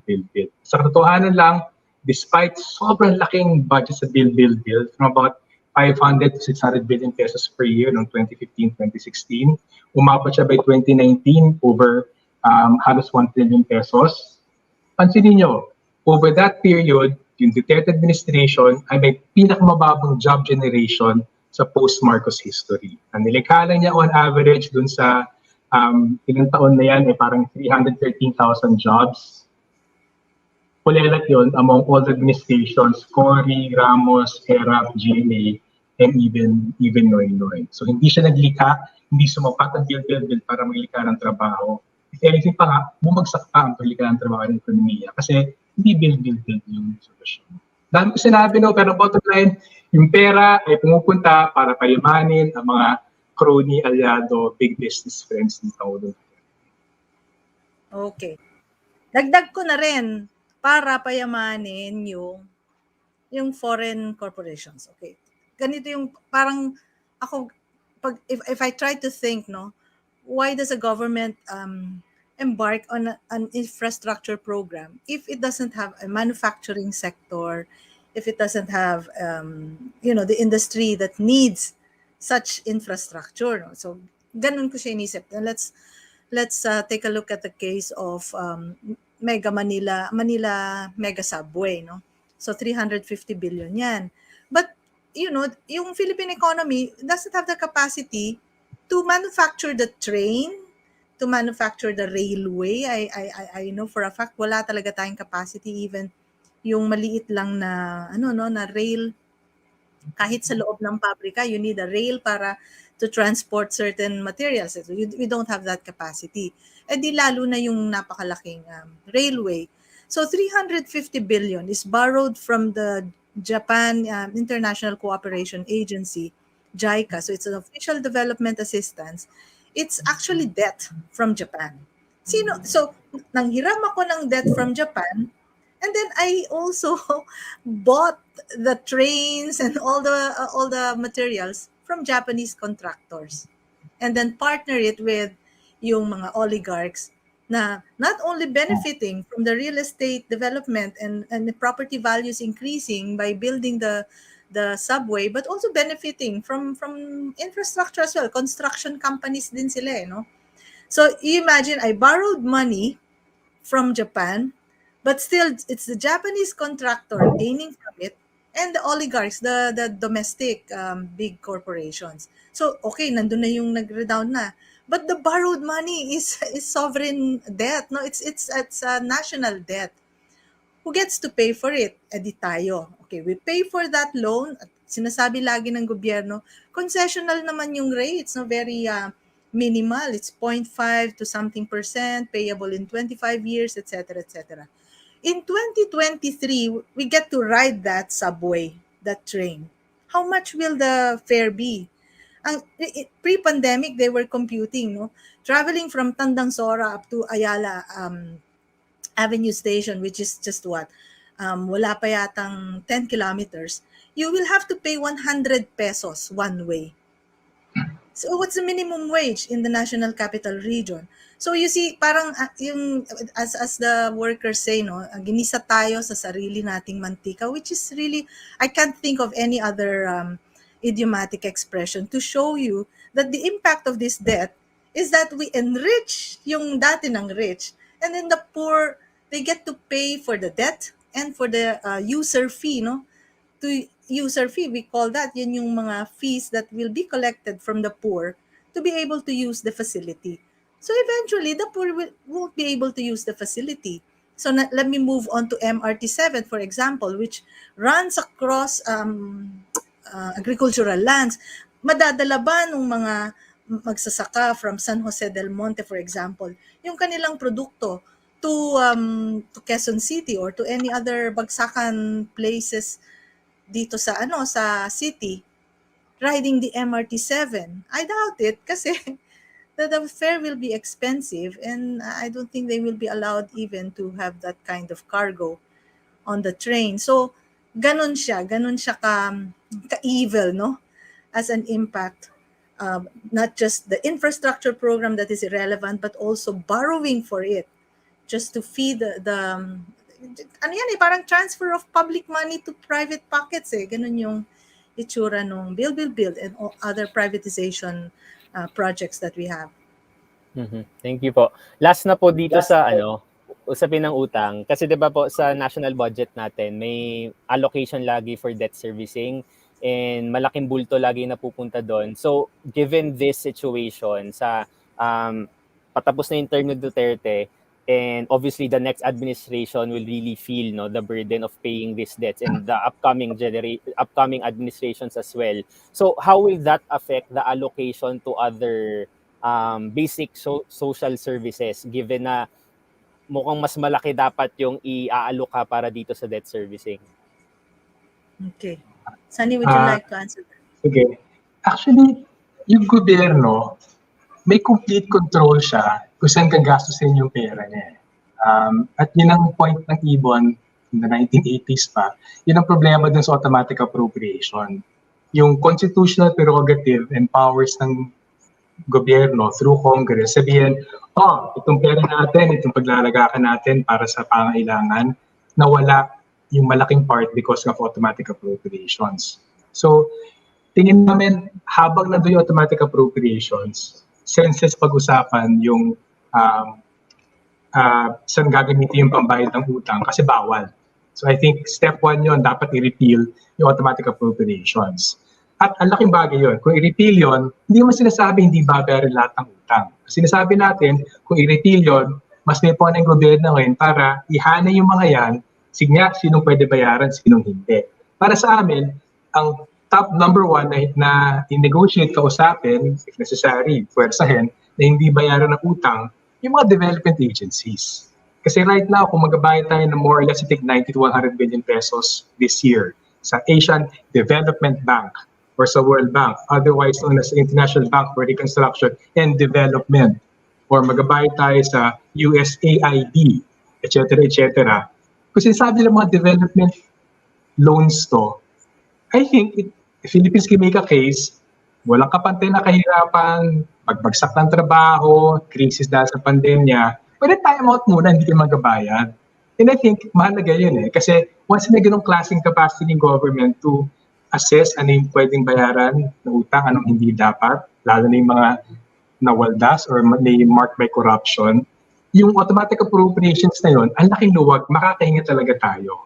Ngayon, habang nandun automatic appropriations na yun, ibang usapin. I think yung usapin ng infrastructure, problema talaga yan Kung may over 1 billion pesos of infrastructure ngayon, pero malaking bahagi niyan gagastusin mo sa foreign contractors, kagamitan ng materyales, hindi sa pag-increase ng purchasing power ng naghihirap na pamilya, hindi na pupunta sa pagpaparami ng ospital. Parang less than 2% ng infra budget pupunta sa hospital di ba? I think yun ang next question doon, labas pa dun sa debt, yung malaking bulto na binigay mo sa infrastructure para payamanin, hindi naman to mass media outlet, na pinapayaman si Manny Villar, si Ramon Ang, si Ricky Dazon, para lumaki yung traffic sa kanyang ports area, lumaki yung traffic sa kanyang mall, o lumaki yung traffic sa kanyang business development. I-time out muna yan. Bakit nagagastos sa infrastructure para papayamanin yung mga yan, samantalang yes, mga tibing pangailangan elsewhere. So I think yung debt may symbolic significance siya kasi once ma-repeal yung automatic appropriation law, pinaka-strong signal noon, sinasabi ng gobyerno, we want to have control over what we spend on ayon sa ating mga pangailangan. Once gawin yon, I think it makes a lot of other decisions to prioritize. Magkaka-momentum talaga siya. Yun po sa akin. Yeah. Nalulungkot ako. Idagdag ko lang din, no. Actually, yan yung mga long-term problems natin yan, Sunny. It's really automatic appropriation. It's something that we inherited from the Cory Aquino administration, that we should honor the debt, and it crowds out social services. But I would just also like to mention na this is the reason why yung social services natin, in terms of policy making, yung policy making sa Pilipinas has made social services really out of pocket, no, towards the burden on the people, no. So if you want health services, let's move to insurance, no, health insurance, PhilHealth. Yan. So parang laging meron ka dapat i-invest as a citizen, at saka lang babalik sa iyo, no, in trickles. But at the same time, if you look at health spending, it's really 58% out of pocket 'yun. And you call this social services. Ganun din sa education, no, yung mga bata right now, no, under the pandemic, under online learning, they have to spend, no, for their gadgets and for other educational materials. So the impact of not repealing or not really kumbaga revolutionizing yung budgeting sa in the Philippines is it's crowding out yung social services that are much needed in the face of unemployment and low wages, no. At yun, kaya ko sabi nalulungkot ako kasi I can only think of one word, and it's the immorality of paying for the debt that doesn't really benefit us, of paying for the debt that benefits that sustains, no, a government that is just concerned about corporate profits and credit worthiness. Yun eh. Hindi naman okay lang akong mag-automatic appropriation tayo basta the bulk of the debt or 100% of the debt goes to getting out of this crisis, or even goes to social services. Ganun naman ang isang pamilya eh.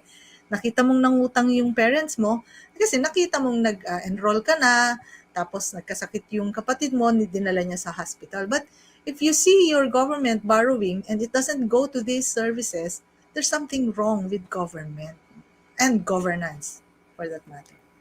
Pero sa Jules, quick lang. Na-trigger ako kay Rosby. Ang naka-trigger talaga si Rosby eh. Lungkot di ba? I think kailangan talaga mas aggressively pag-usapan natin. Hindi lang usapin na pag-realign ng ginagastos, kundi saan kumikita ang gobyerno. Kasi ang Undermines ngayon parang, okay, meron tayong 5 trillion peso budget. Saan ilalagay yan? For debt, infrastructure, social services, etc. Pero I think dapat i-shift natin yung discussion. Hindi naman dapat 5 trillion pesos ang budget ng gobyerno eh. Pag ganun kalit yan, kasi hindi tinatap ng government yung naipon na yaman sa Pilipinas. Kung mag-consider ng wealth tax, at ang proposal ng IBON, start pa ng 2020 pa na-propose namin, even just taxing yung 3,000 Filipino billionaires staggered na 1 to at most 3% wealth tax, pwede kumita ng at least 450 to 500 billion pesos every year ang Philippines. So yung 5 trillion mo na pinagkakasya mo for whatever purposes, pinalaki mo. So may 5.5 trillion ka na. Then I think key point yun actually sa mga proposals, at yun nakapagtaka with sa mga promises ng mga candidates. Literally everyone says mag-increase kami ng spending on agriculture, mag-increase kami ng spending on education, on health, iba dyan nag-mention about ayuda, etc. Pero ang sobrang suspicious, labas pa doon kay Leody de Guzman, wala lang kasabi saan kukuha yung pera. But actually, dyan nag-stumble palagi yung mga gobyerno. Eh. Everyone says, yay! Let's support poor farmers, expand spending on agriculture.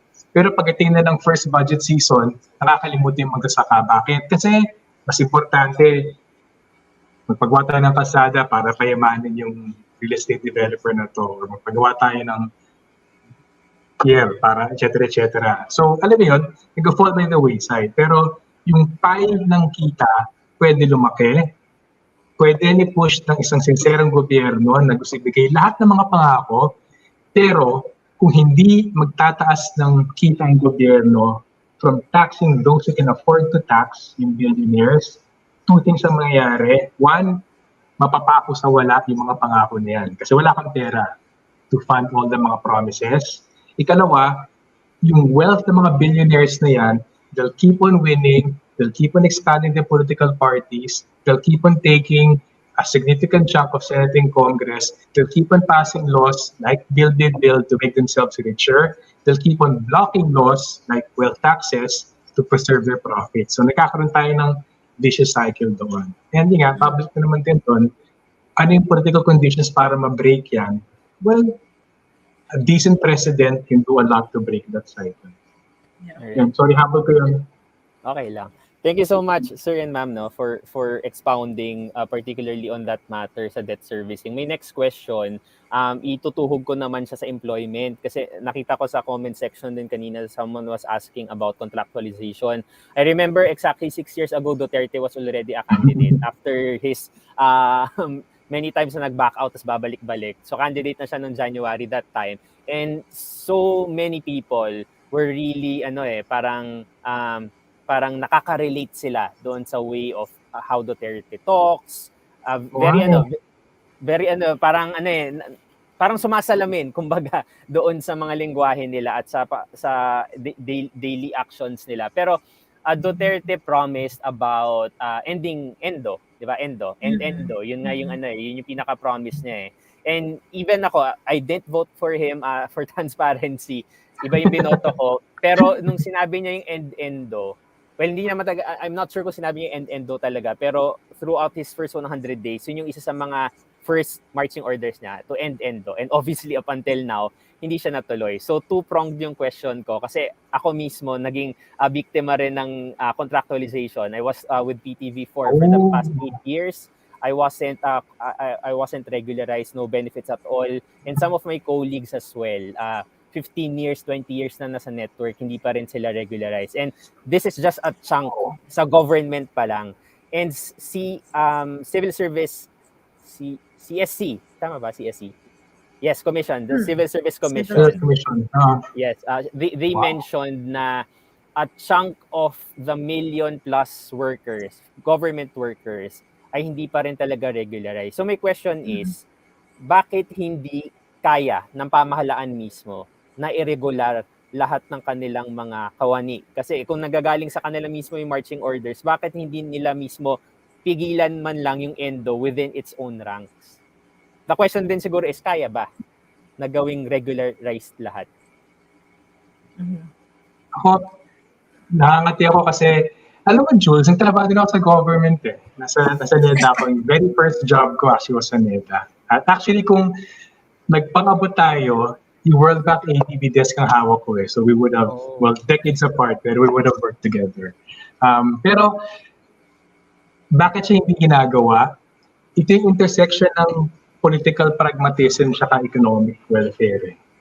Ako, if you ask me, the fundamental reason ba't hindi siya ginagawa is because malaking bagay sa gobyerno na kung siya yung pumasok sa pwesto, at whatever level, president down to Senate, Congress, and LGUs, kung hindi regular yung mga tao doon, papalitan mo, lalagyan mo yung tao mo as your political payback for supporting the candidacy, di ba? Family, friends, and machinery. So I think malaking dynamic yun na marami sa mga lawmakers natin ngayon at sa kanilang mga political galamays actually rely on not regular employees para pagpalit administrasyon, that's how you reward your network. So I think that's one strong reason. And for the record, isang very surprising na sector na naglaki ng employment actually under the pandemic conditions was yung public sector. Hindi tayo masusuri siguro once makakuha ng more data from the CSC. Pero nagulat kami, from about 2.8 million na 2.7 million government jobs in January 2020, pagdating ng November 2021, there was over 3 million. So kung ano man yung nawala sa private sector, medyo lumobo talaga to over 3 million jobs sa public sector. So that might be election-related, that might be rewarding mga friends na wala ng trabaho, etc. But anyway, I think it's the control over the jobs. Secondly, kaya ba? Lalo-lalo na sa government, kaya talaga. Kasi you can grant na may konting adjustment kailangan for genuinely seasonal work. Halimbawa, yung mga tourist spots na because of the bagyo or whatever, 3 or 4 months of the year lamang nagkakaroon ng tao, the remaining months walang tao. Of course, kung ganun, you need some kind of new arrangement para mag-adjust for seasonality. But the government is a government. Diba? The government is a fixed bureaucracy. It will provide the same services. It should actually expand yung kanyang service in the future. So the question of can the government do it? First question muna, should the government do it? Yes. Because you want to build a competent bureaucratic core to help implement in public policies, to give good services, etc., etc. So as part of implementing a competent core, yung permanent job, kailangan talaga. So you should do it. And do all the mga cycle of, improving efficiency, kailangan ng corruption, etc. At once embrace mo na kailangan talaga yan, yung Ken, hala pa mo ng paraan. Through increased taxes, halimbawa on the wealthy. Through borrowing, walang problema to borrow. If you're borrowing, hindi mo naman pinapayaman lamang yung mga cronies mo.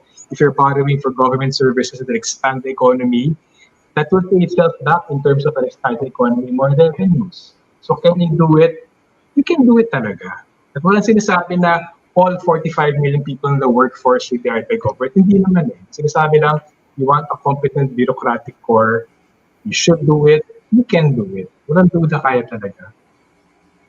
Alam mo, Sunny, the common line, even before this administration, the common line is it's a bloated bureaucracy, no?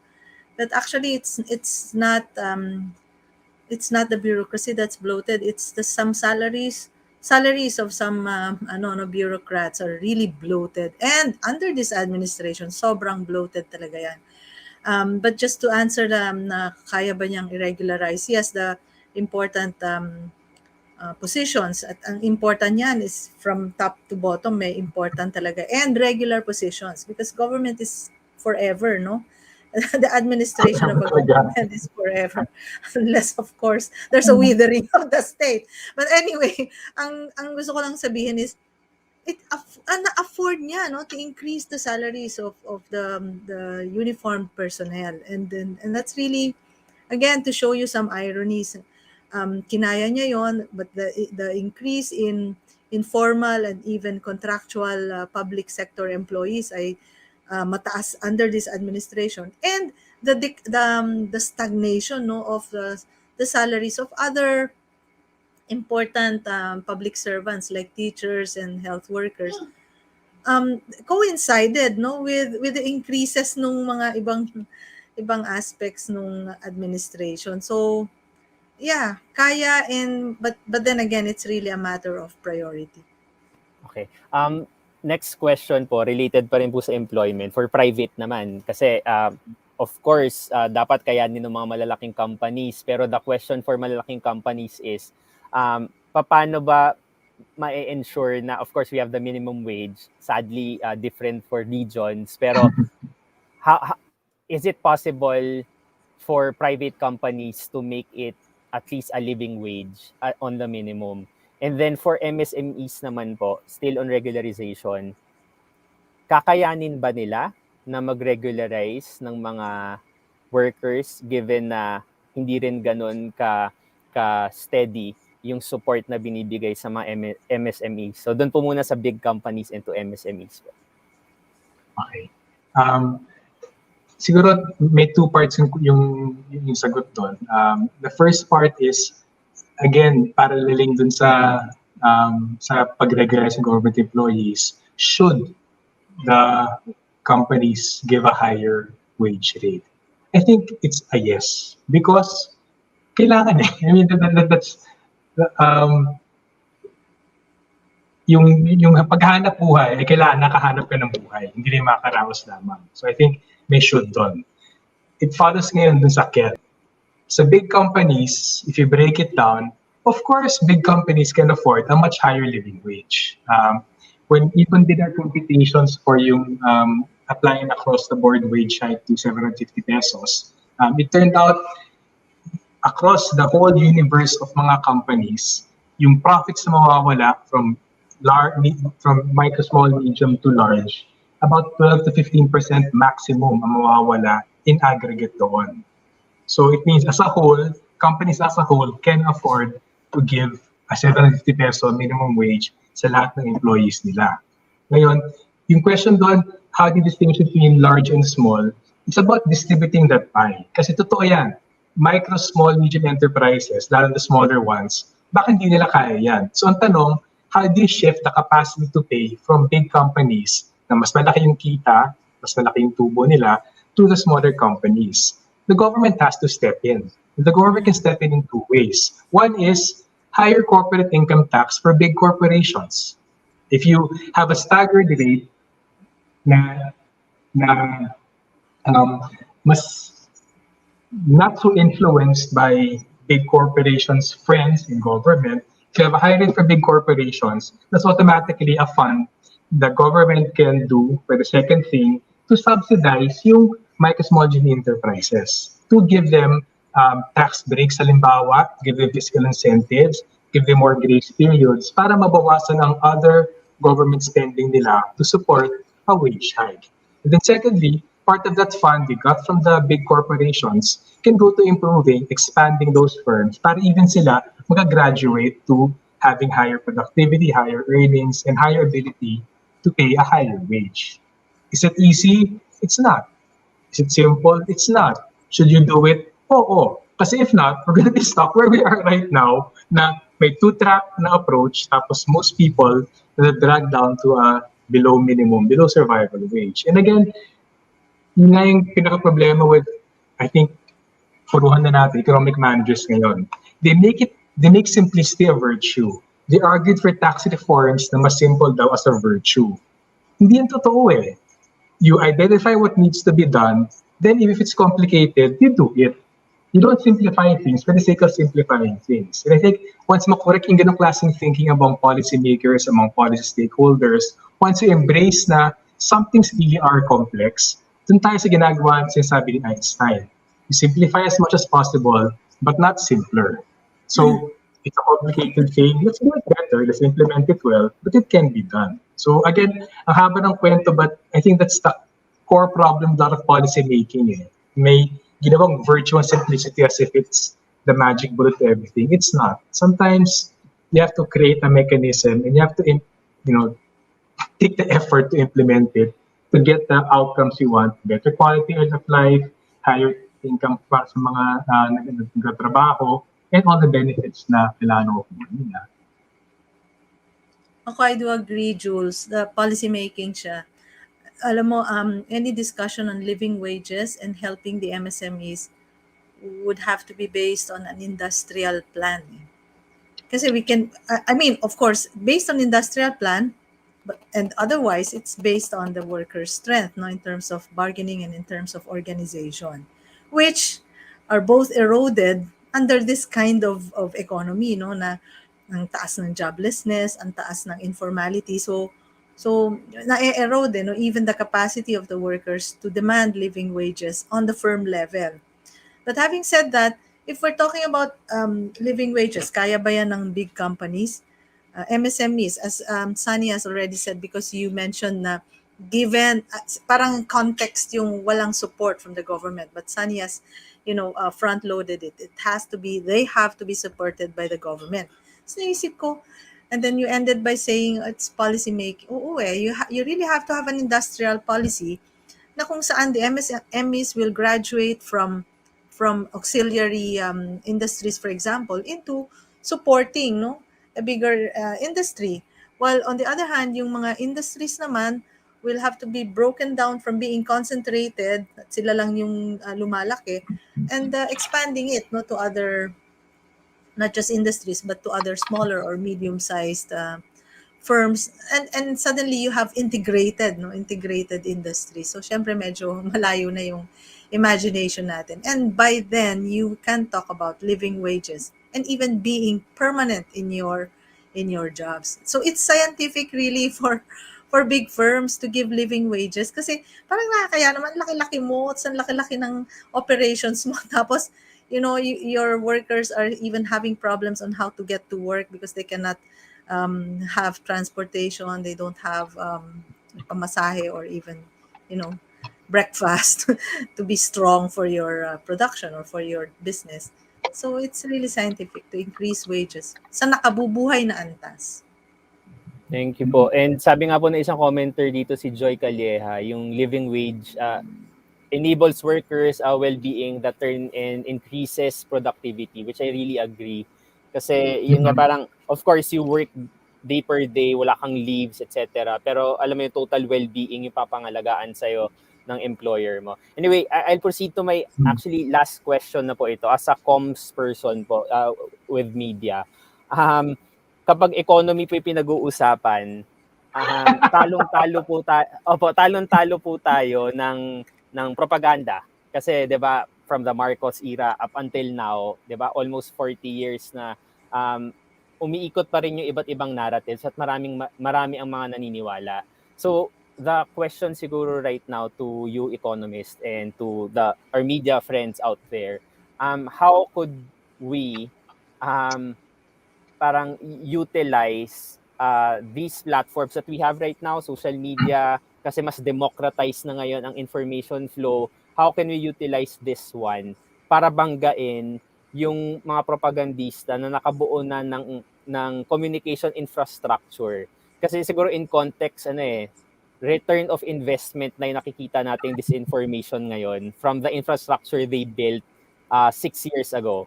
They tap major influencers in the start, and then right now, micro-influencers na yung nag-e-echo. So, kalat na talaga siya sa buong information ecosystem natin. So, paano ito babanggain ng mga facts? Kasi itong mga numero na to, yung mga pinakita nyo kanina, employment 4 million yung sinabi ng 4.5 yung official, pero from your study 8.2. So talagang kakaiba siya, tapos ina-amplify pa to ng iba't ibang mga communicators. So maybe that's my question, especially to Ibon, and of course us in Rappler.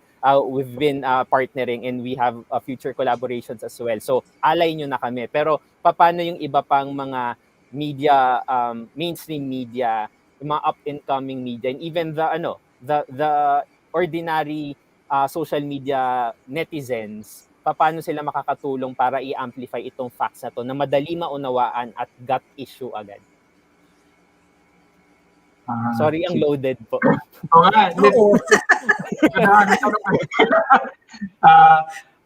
Alam mo, grabe, super challenge talaga. Siguro, kukulitin ka lang namin actually, Jules, afterwards. I think, una, recognize the enemy. May dalawang enemies lalo in terms of the economy. Isang enemy dyan, may decades na ng pag-create ng thousands of people thinking in a narrow way. Diba? All our schools of economics, all the mga business pages, etc. May certain way of thinking talaga na na-inculcate na yan . So kumbaga, yung operation ng essentially the propaganda machine right now, it's not working in a vacuum. It has the benefit of literally decades and thousands of intellectuals and millions of intellectual products in that narrow framework. So, ano yun? Grabe yung inertia niyan. Diba? Kailangan mo bakahin yan. So, one kalaban yan. Second kalaban, yung nabanggit mo, yung machinery. Because nga, they have the platform, they have the whole propaganda machinery ng government, and then, by extension, the outlets na with their sobrang endangeristic deadlines, minsan, you have to, susundan mo na lang yung binibigay sa'yo kasi walang venue na nabanggain yun because mamamodel pa, di ba? May iba ka pa dun sa ibang outfit. So for many reasons, yung machinery na yan, by omission and commission, kalaban din yan. So having said that, the inertia of decades of wrong thinking na teaching us wrong economics. Secondly, the huge direct machinery, indirect by omission machinery na media, paano kakalabanin yan? Well, ako I think una may burden of course among those producing the alternative views. Mahirap talaga eh. And I think yung problema namin ni Rosie, pareho matanda na kami. So yung energy, likod ng isip, even yung vocabulary, hindi na namin kagapin dun sa mas marami ngayon. So I think the challenge for us as a NGO trying to promote alternative view, kailangan talaga na mas mag-double, triple, quadruple time to package even our messages in a much simpler way. It goes without saying, kailangan mapanindigan namin yung pagsusuri. Kailangan solid siya. Facts-based, evidence-based, hindi lang a number drawn from whatever. Doon kayo may confidence. Kung may problema kami, pumapasto namin. But whatever numbers we come out with, may dinaan na mahabang proseso yan, nilaban talaga namin yan. Unless proven wrong, yun yung correct namin. So, given that, I think we have to communicate better. Pero kung speaking out to the other stakeholders dun sa information ecosystem na yan, may kanya-kanyang, I think, particularities. First, starting with the mga institutionalized mass media, social media outlets, I think kailangan ng decision. There needs to be an internal decision. We have to give more space to alternative views. Kung nagmumula dun sa ang hirap, pagpaliwanag, etc., may vicious circle doon, hindi talaga lalabas sa alternative view, and that decade of inertia ng thinking, lalong mag-ossify yun in the decades to come. So I think, especially among the institutionalized outfits, kailangan ng much stronger internal decision to give space to alternatives, and sa totoo lang, to help even those alternatives, once na-vet mo na yung mga lagi ka doon saying nonsense, i-rule out mo na yan, medyo i-vet ng konti, and then pagtulungan how to get the message across through institutional channels. And kami sa IBON, sobrang kinatutuwa namin na kahit pa paano, a lot of our media friends still give space to IBON. We know it's not easy. We know we may not be as articulate as we want to be. So whatever space we're given, we welcome namin yan. But I think hindi lang sana kami, sana even other alternative voices. That's among institutionalized outfits. Among the mga broad na netizens, kumbaga, I think may similar decision dapat. Mahirap effort, pero kailangan maging mapanuri eh. I know it's so appealing to just retweet or share something na maganda yung packaging. Pero minsan siguro, konting pagsusuri dun sa laman nun. And I think may similar decision to be made. What do I want to share? What do I want to write about when I'm posting? Mag-e-effort ba ako na pag-aralan yung mga bagay-bagay to do that? I think napakita naman, people can be critical if they choose to. Unfortunately, as we know, people can choose not to be critical and be inadvertent because of disinformation. So I think kailangan din ng choice. I-effort mo talaga to do that. Ako, Jules, mas tita ako dyan kay Sunny. Siguro, mga 2 taon lang naman ang ikinatita ko sa kanya. Eh siya, nagpapanggap siyang millennial eh. Ako seriously, I'll give you a tita answer. Kasi, I feel, I'll speak for myself. Medyo ako yung parang, nasasagkaan din talaga ako. Technology, the whole universe, or you call it the information ecosystem. I wasn't born there. Hindi ako doon. I'm not a native in that ecosystem. So I just bring with me yung mga my basic tita principles, my basic IBON principles of advocacy, or you call it propaganda.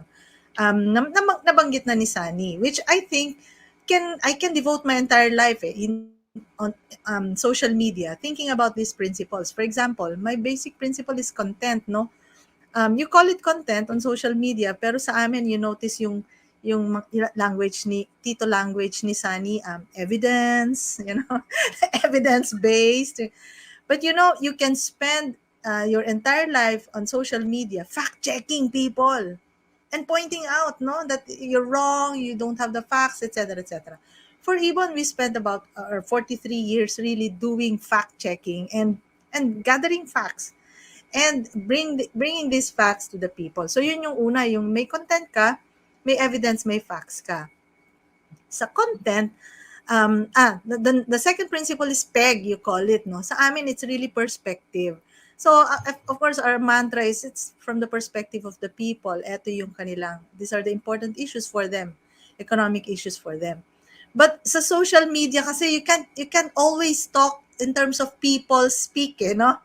When you're presenting their perspective, you have to use a certain language para that's the the ground reality you're speaking of, but you're using your own language na medyo nakaka-appeal. So for me, the perspective has to be also couched in a language that is appealing to yung mas broad audience of that ecosystem.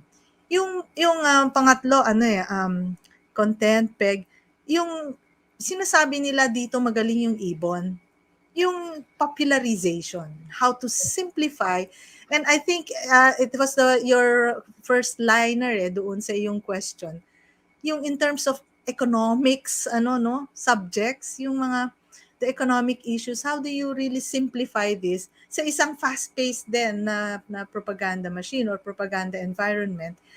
And I tell you, it's really 4 decades of thinking simply, of explaining to one another in the office, in the institution, sa amin sa IBON, kung ano yung mga basic concepts sa isang lengguwahe or sa isang lengguwahe na mauunawaan ng ordinaryong mamamayan. So yun yung these are the principles I won't throw away, and the rest of the of the technology, I listen. We really have, Sunny and I, we really have to listen doon sa generation, doon sa natives, doon sa mismong ecosystem na yon, and very much willing to learn from them. Pwede ako magtanong kay Jules? Sige po. Sige po. Yes, last question na yun. It's your turn. Trigger din ako kay Jules. Of course, I think one of our disappointments as IBON sa current administration, they're exploiting the fact that the government is presumed to be credible, is presumed to be telling the truth. Actually, in a lot of ways, hindi. Whether it's, fabricating claims about yung benefits ng train tax reforms on the average household, or ilan ba talaga yung walang trabaho sa Pilipinas, etc. Basta sabihin nila, automatically, parang fact na siya. So that's very disappointing kasi we noticed a strong shift towards disinformation and sort of spin in this administration na wala in past administrations. Having said that, ito pinakatanong ko. Kasi what do you think is the main constraint to more media practitioners asking more pointed questions? Halimbawa, asking candidates more pointed questions. And then beyond the elections, what stops media practitioners from parang investing more time sa investigative pieces on the mga kind of boring stuff like structural problems sa economy? Kasi, yun nga as long as yung most people kasi we get the information from media. Ako, I do din. Even yung social media, pinabasa ko lang yung mga lalabas sa media outfits. So parang, kung ano, the way media collectively looks at economic issues actually influences how most people think. So labas pa dun sa mga indoctrinated in their schools of economics until master's level or PhD, ilang daan lang naman yan sa Pilipinas. Most people form their view of the economy from media. So what stops media from spending more time to take up economic issues beyond the surface? Yung roots ng problem. It's comprehensive, kumbaga. Yeah. I think, Sir Sunny, on that part, number one, it depends on the number of the workforce per news group. Kasi iba-ibang levels yan, di ba? You have big media groups, you have micro, may mga ganung levels, and you have independent as well. I feel that some mainstream media, di ba, they have sections din naman on the economy kasi they have the capacity to pay more people to be hired. Yung mga experts, di ba, iba-ibang iba-ibang treatment yan sa kanila kung mas expert ka, siguro mas malaking pay na makukuha niya, etc. On investigative kasi, usually, when you're doing investigative reports, since comprehensive nga siya, and with the word investigative pala, it usually it will take up so much time for an outlet. So talagang ilalaan mo yung oras mo diyan. Kami sa Rappler, we do that. Kahit maliit lang yung group namin, merong mga naka-assign na tao na talagang tututukan nila yung iba't ibang issues. But in terms of focusing on the economy, usually ang media, since very fast-paced nga at araw-araw, lalo na sa administration na to, parang kada linggo may malaking issue. So talagang very fast-paced lahat yung mga reports na ginagawa natin na minsan hindi siya naging investigative. So I think ang top line nito is it boils down to the capacity of a media entity to hire experts or even to get contributors. Yun din pala ginagawa namin. We have contributors na talagang economics yung pinaka-focus nila. Sir, Sunny, you have a question about asking questions in the election? Oo. What stops more pointed questions sa candidates natin? Halimbawa, well, case in point, marami natuwa dun sa last presidential interviews kasi marami mo, finally natanong. Pero the fact na nagmubukol yun is because the rest of the media landscape, walang ganun na mga frontal questions na pagbabadger sa mga candidates.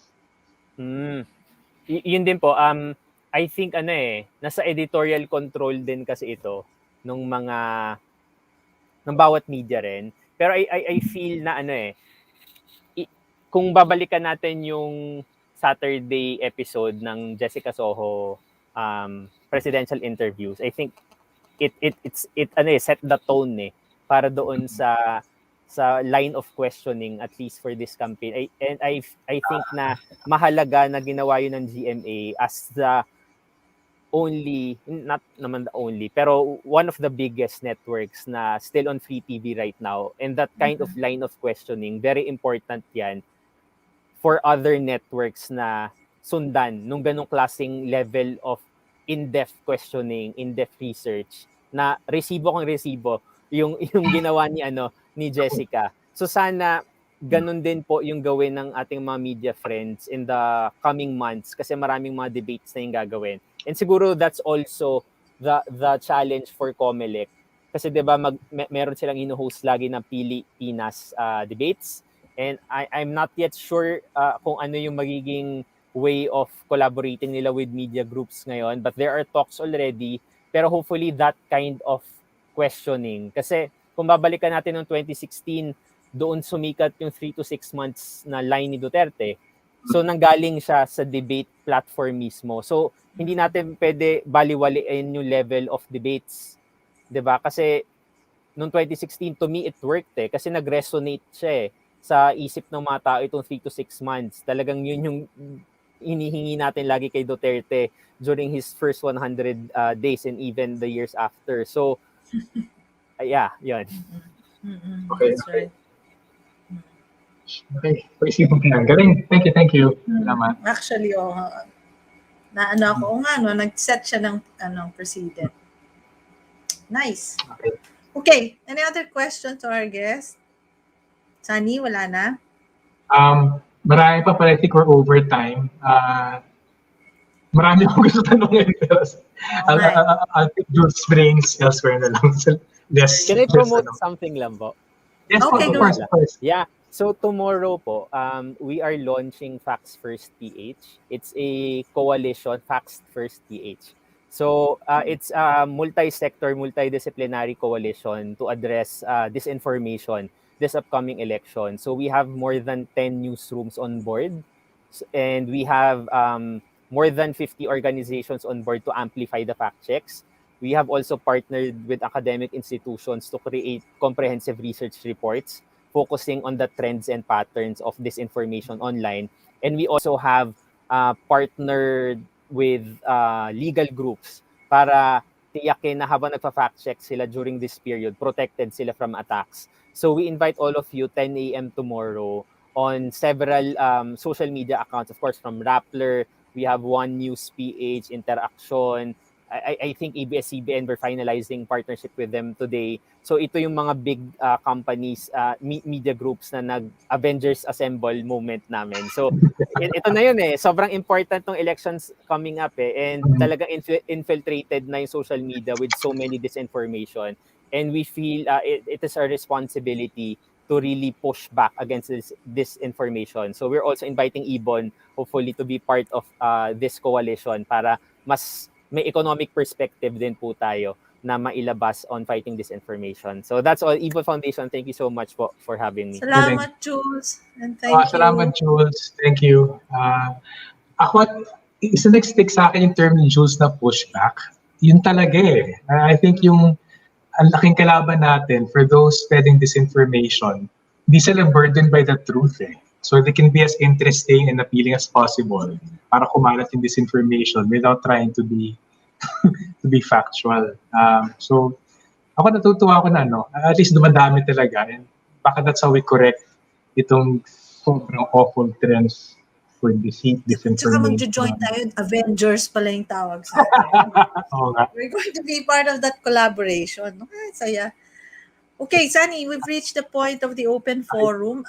I heard from the studio na we have so many questions, but sa haba nating sumagot na Ay, sorry. hindi naman. But now we give concise answers. Okay. Ayan, flash na yung una. Altermedia and also by Patricia Gonzalez. Lenny wants to prioritize the maritime industry. Her platform is vague on manufacturing. For industry, what type of companies need to be prioritized? Okay, it's a question actually, not on Lenny, but okay. In terms of companies to be prioritized for industry in general. Kailangan ko lang maging messy sa mga tanong, sa mga sagot. First, I think to clarify, sa totoo lang, Lenny had the most specific answers about manufacturing. Among all the candidates, siya na nag-specify ng maritime industry, food industry, electronics, etc. So, to be fair lang, siya lang ang nag-specify ng industries for development. Ang pinaka-problem sa industrial na approach niya, you can read na it's the government giving support to industry even if it is foreign investors in those industries. At may problem doon kasi that is not equivalent to national industrialization. That's equivalent to what we have right now na maraming manufacturers, especially economic zones, lutang siya, benefiting from all the government policies, pero in the end, hindi napapalalim yung Filipino industry. So I think yung bigger problem with Lenny's platform is not the vagueness, it's actually quite specific. The bigger problem, it still buys into the very old and not successful thinking na basta may foreign investment in manufacturing, industrialize ang Pilipinas. That's not true. It has to be Filipino manufacturers, Filipino capital, Filipino technology. Hindi nga tanong kay Lenny, pero kailangan ko i-clarify yun. Pero for industry, what sectors need to be prioritized? I think we should focus on what type of companies. Well, I'm sure what type of sectors. Well, what type of companies? Filipino companies talaga. Why? Because napatunayan na walang country nag-industrialize without relying on national capital. Bakit? Because foreign capital will operate on a different framework. Yung foreign capital, kung wala na siya pakinabang sa bansa niya, naalis siya. Tulad ng ginawa ng Hanjin, Intel, sa Pilipinas. Nung wala nang pakinabang sa Pilipinas, lumipat sila sa ibang bansa. Wala pa rin tayong shipping manufacturing, wala pa rin tayong electronics manufacturing. So, mas grounded talaga yung Filipino capital. So, I think what type of companies, una in terms of nationality, dapat prioritize ang Filipino manufacturers. Kung konti lang yan, trabaho ng gobyerno, i-create yung conditions, bigyan sila ng suporta para dumami yung Filipino companies. Secondly, what type of companies? High technology, high productivity industries. Okay naman yung mga garments, textiles as starting point, pero hindi mag-industrialize sa bansa based on that. Mag-industrialize yung bansa based on ano yung pinaka-abanteng technology na available sa panahon na to. And I think kung magka-focus talaga yung Pilipinas dun sa pagpapalakas ng mga high-tech industries, and that could be industry from Even steel can be very specialized, can be very technical, maraming specialty alloys. To, of course, electronics and software industries. Kung basta Filipino yan, natututo tayo how to do it for ourselves without buying foreign technology, matibay na industry talaga yun. Yeah, I agree. Okay, sabi concise. Pero I'd just like to add, we had this discussion before, na if you're going to capital industry, no, yun yung target natin, or the companies that engage in capital manufacturing. Maganda rin yung meron ka talagang matibay na research and development or science and technology portion, where you can also build another industry na ang gagawin lang niya is to make instruments, no? Precision instruments in terms of measurements, or whether yan ay chemistry or whether yan ay what do you call this, mechanical engineering. Nandoon din lahat, no, yung talino nung Filipino to even innovate pa, no, further, or conceptualize or even invent new machines for our specific needs, no. Kaya lagi natin sinasabi that it should be appropriate technology, in terms of agro technology, hanggang siguro we reach a point na we're ready to venture into high tech talaga and high productivity. Okay, yun yung mga minsan nagkwentuhan lang tayo and then it's out there, but when you look at the platforms, walang ganon. So okay, sa kaya niya kukunin yung yung maritime industry if you cannot even be a shipbuilder, or if you cannot even be you cannot utilize na yung anong meron ka. Next question, wala na. Yay. Yun. Okay. By Paul Anthony Esporlas. Question po, how does saying yes to foreign investment or 100% foreign ownership undermine the candidate's promises for a better economy? Okay, it's you've seen the presidential interviews, no? Okay, I think that it refers to that. Are you in favor of 100%?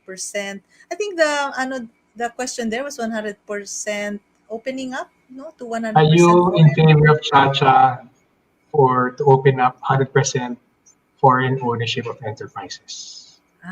Okay. So talagang foreign ownership of enterprises. Okay. How does saying yes to that really, undermine your other promises?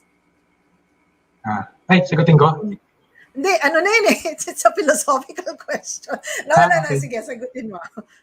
I mean, we have to qualify why saying yes to that, not really undermines, but why saying yes to that, I medyo, it goes the other direction of your vision of having, more jobs, having a better economy. Sa akin, ang pinakamalaking problema doon, yung spirit kasi ng 100% foreign ownership, nagmumula sa sobrang ginaglorifying foreign investment. As if, basta may foreign investment sa Pilipinas, uunlad tayo. May dalawang issue kami doon. Una, since the 1980s, walang kapantay ang pagbuhos ng foreign investment sa Pilipinas kumpara sa mga nakarang dekada. Pero nandito pa rin tayo. Bagsak ang agrikultura, bagsak ang industriya, bumagal ang paglikha ng trabaho, kahirapan, etc. So, may personal experience yung Pilipinas na bumuhos ng foreign investment in absolute terms, in a share of GDP, pero hindi tayo umunlad bilang bansa. Point number 1. Point number 2, kung sasabihin kasi na ibibigay lahat sa foreign investment basta punta siya sa Pilipinas, nawawalan ng pakinabang ang Pilipinas. Bakit? Kasi kung pupunta ng foreign investor dito, ang interest niya kumita. May interest ba siya maglikha ng trabaho? Hindi. Interest niya maglikha ng trabaho basta kumita. May interest ba siya na own na rin yung local science and technology na banggit ni Rosby? Actually, hindi. Kasi takot siya. Kung umunod ang local science and technology, halimbawa for Intel, baka ibang gagawa ng transistors o electronics, masisira merkado ko. So actually, hindi rin wala siyang interest sa paunlarin ng local science and technology, ang interest niya ay harangin yun. Kasi ayaw niya magkaroon ng mga kakompetensya para sa kanyang merkado. So I think yun nga. So why does saying yes to 100% foreign ownership of enterprises undermine yung development plan? Kasi pinagmumulan niya, masyadong nag-glorify foreign investment as if siya yung endpoint ng development. Hindi yun nangyari sa Pilipinas, at kung hindi i-regulate ang foreign investment para may pakinabang tayo tulad ng ginawa Most recently lamang, South Korea and Taiwan, at tulad ng ginawa ng Japan, ng US, Germany, France, UK, China, Russia, etc., lahat sila nag-regulate ng foreign investment kaya sila lumakas. Walang bansa na hindi nag-regulate ng foreign investment na ay naabot na pag-ibig. Oo nga. Actually, when nakita ko rin yung overwhelming yes, at nasabi mo na, most of the foreign investments in the Philippines, no, because of policy, they come here, Philippines as location, no? And when you say Philippines as location, I can only think in terms of cheap infrastructure, cheap land values, and of course at the altar, yung pinaka-core niyan is cheap labor. And so if you are yes for foreign investments in the context nga of just having yun lang, just glorifying it, wala na, talo na yung view of having really not just permanent jobs, yung having living wages o magkaroon talaga ng isang decenteng sahod yung manggagawa. Talo na yon because it always appears that yung living, it always boils down to the fact na yung living wages, yung wages pala, cheap wages will be the come on, no, for 100% owner. Kasi when you open up your economy to 100% ownership, you wait for the foreign investment, 100% foreign ownership. You wait for the foreign investment to come. Hindi naman sila agad dadating sa iyo eh. You must have the necessary attractions or attractants para dumating sila sa iyo. And cheap wages will be the number one attractant to the success of your 100%, of your openness to foreign investments. So, hindi lang siya na-undermine, Sani, your vision of a better economy. Contradictory talaga siya. Anyway, sige, go. Hindi na-raise mo kasi yung problema sa foreign investment, kung ginadjust mo siya at gagawin mo lahat para ma-attract siya, wala ka na control sa economic policies mo. Nabanggit ni Rosby, gagawin mong mura yung lakas paggawa para pumunta dito instead of Vietnam. Bababa mo yung taxes on big corporations, foreign corporations, para pumunta dito kaysa Vietnam. Ano nangyari doon? Binarat mo yung sahod ng manggagawa, binawasan mo yung kita ng gobyerno. Bakit? Because obsessed ka sa foreign investment. Utang ka para sa magandang infrastructure projects para mapadali yung pag-transport nilang goods from the export processing zones in Central Luzon, sa Tagalog, para padalhin dito sa North Harbor, para kumita si Rigirazon, at para ma-export mo yung products mo. So parang, alam mo yun, kung masyado mong ginagawang big thing, yung pag-attract ng foreign investment, tas lahat ng mga policies mo, inaayon mo to attract foreign investment, ang dami mo sinusuko, wages, taxes, paggamit ng pera for infrastructure, lulobo utang, kasi nga, utang ka for infrastructure para makinabang foreign investment, etc. etc. So medyo, parang dapat baliktarin. Yeah. Invite foreign investment kung may pakinabang tayo. Hindi yung give everything kasi pakinabang foreign investment. Hindi ganyan eh. True. Okay, let's have the next question. IBON FB, Abet. Okay, sorry. Ito pala yung mga sources, no, of kung saan na-stream, no. By Abet B. Banico. Ano ang gagawin sa existing na utang na binaon nga tayo? Okay. Bayaran, okay. Concise answers daw eh. Okay, sige. Sani, go. Ako ba? Bayaran. Sige. Hindi ko yan mabayaran. Well, actually, nabanggit na namin kanina, ang mahalaga talaga ay ibalik yung control sa pondo ng gobyerno sa gobyerno. So kung tagal niya ang automatic appropriations, doon pwede pag-usapan anong gagawin sa utang. Bayaran yung kailangan bayaran na may pakinabang tayo. Kung walang pakinabang may corruption, huwag bayaran. Kung kaya pag-usapin na huwag muna i-reschedule ang utang, kausapin natin. So I think yung utang na yan ay nandyan, wala tayong sinasabi, basta lahat ay basura. Parang bigyan natin silang kakayanan para suriin ano yung dapat bayaran o hindi. Ikalawa, sino magbabayad? I think babalik kami sa action ni Rosby kanina, may problema kung magbabayad ng utang na yan ay ordinaryong Pilipino. Kung hindi magtaas ng buwis sa mga bilyonaryo, kung hindi magtaas ng buwis sa mga malalaking kumpanya, ang netong epekto ng pagtaas ng buwis sa karaniwang bilihin natin ordinary Pilipino magbayad ng utang na yan.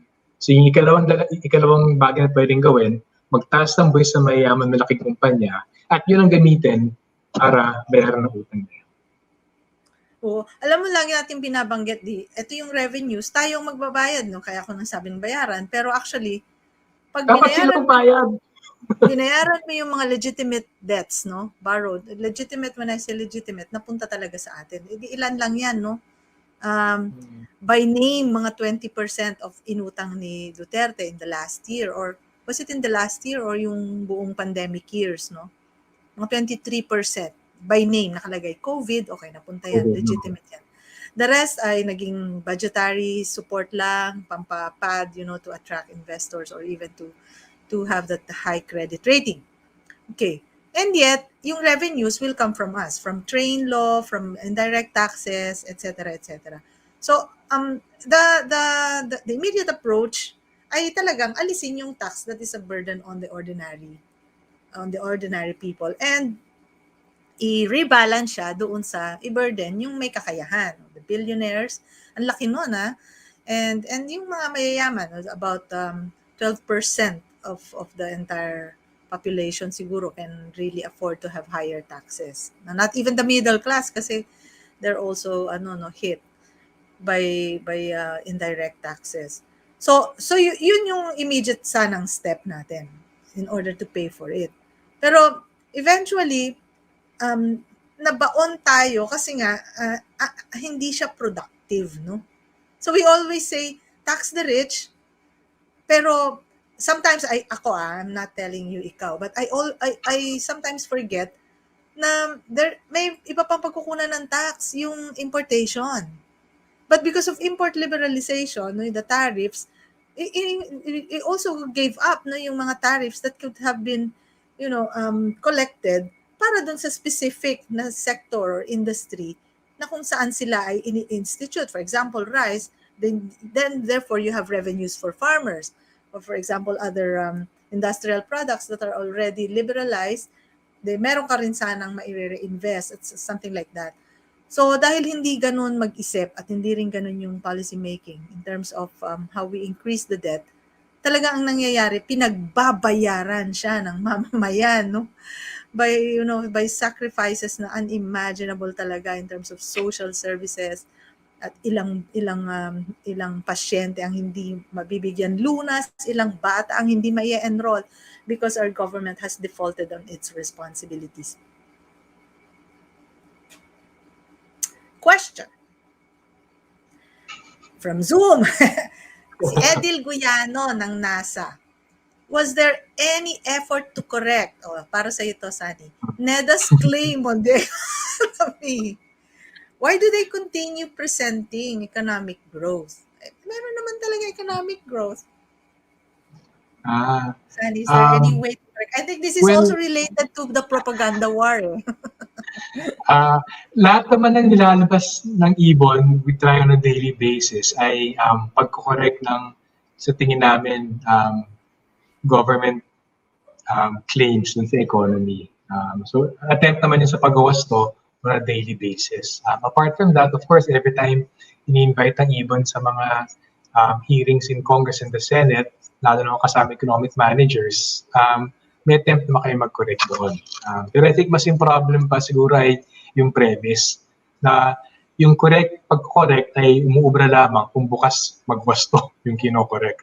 Kung sarado sila at nananadya, ano man yung effort ng pag-correct, hindi na dapat nakadirect dun sa nananadya. Dapat naka-target dun sa audience. And I think kaya natuwa ako dun sa discussion kay Jules kanina. Tama siya eh. Kailangan natin i-communicate sa mas marami, sa mas mabilis, mabisang paraan yung mensahe natin. Kasi kung hindi, yung mali ang mas kakalat kaysa yung tama. But pinapresent economic growth palagi, kasi yan ang madali, na-train na tayo to think na basta may growth, may pag-unlad Diba? Parang through the years, napukpok na sa atin yan. Pero I think, hindi yung totoo Ito nakarang mga dekada, may growth tayo, pero kulang pa rin ang trabaho. May growth tayo, ang baba pa rin ng kita. May growth tayo, wala pa rin mapuntang ospital kung ma-COVID, magka-surge. May growth tayo, pahirapan pa rin actually yung pag-aaral ngayon. So, kaya represent palagi yan. Kasi sa normal na sitwasyon, mag-grow talaga ekonomiya. Madalang naman yung sa lumalaking populasyon, mag-grow ekonomiya. So, ipipresent nila palagi yan para kung wari, pasulong tayo. At itago na, in out of respects, forum tayo. Ang NEDA is supposed to be an economic planning agency, no? But it's actually, it's just about the growth hype agency. Okay, next question, please. Okay. Si Edil Guyano pa rin ng nasa CP. COMELEC requires every party or candidate to have platform. Am I right? I think it's required dun sa pag-ano mo. But why, as you claim, many of these candidates have no platform? Please clarify. Apparently, lahat ng candidates na fulfill yung documentary requirements sa kanilang COC. At part nga doon, express lang ng intent, kakayanan, legitimate candidate ka, including a platform.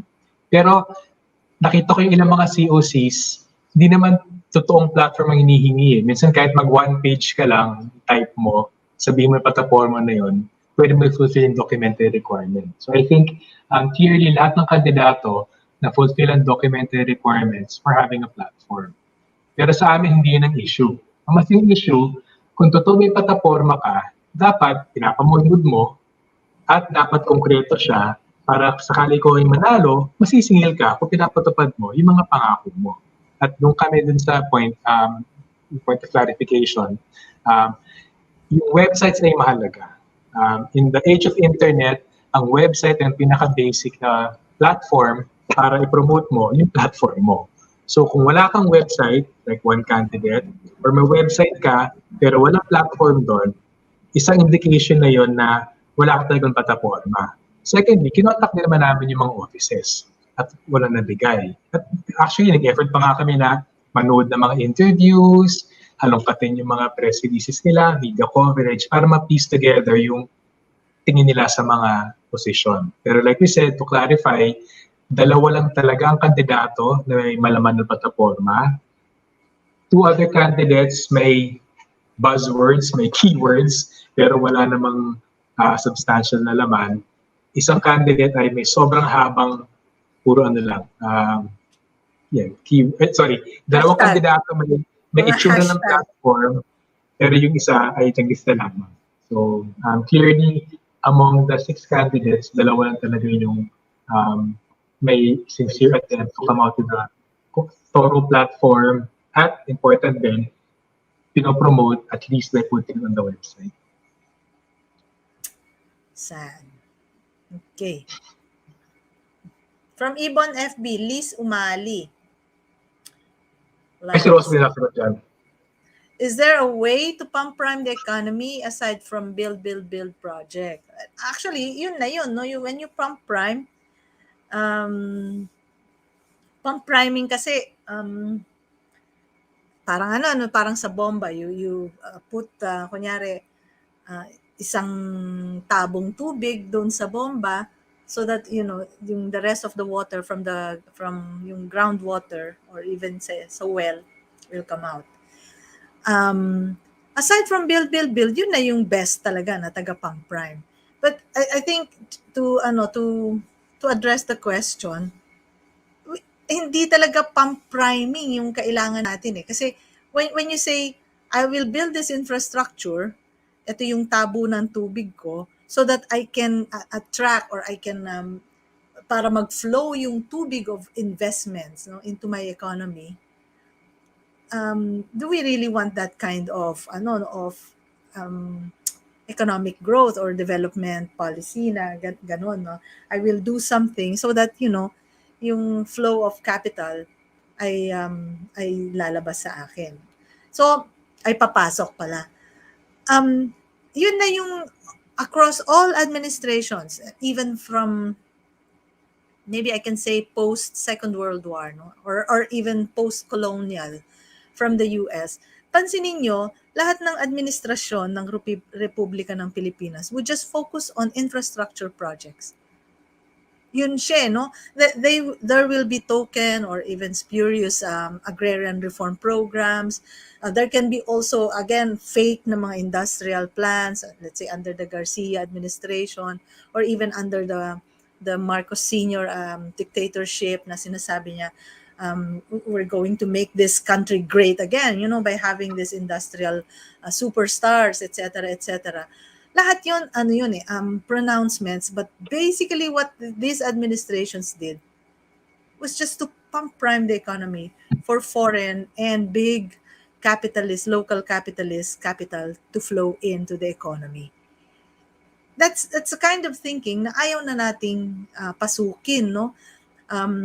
Especially after 4 decades of neoliberal globalization, we're being told to just present a nice infrastructure, to present repressed or docile, I don't want to use that term, pero yung kind of labor na, will follow just the direction of foreign investors.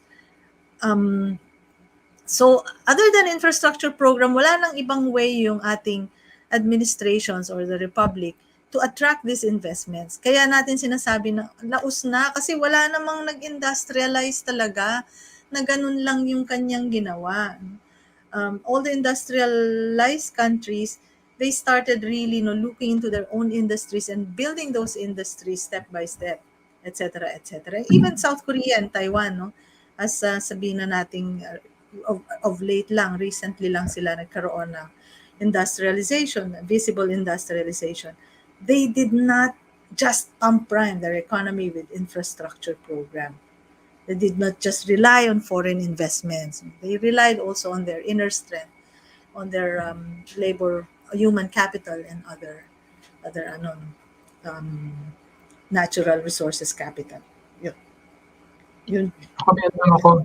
Siguro short term, yung kay Ross kasi mas may strategic view. Ako short term concern lang.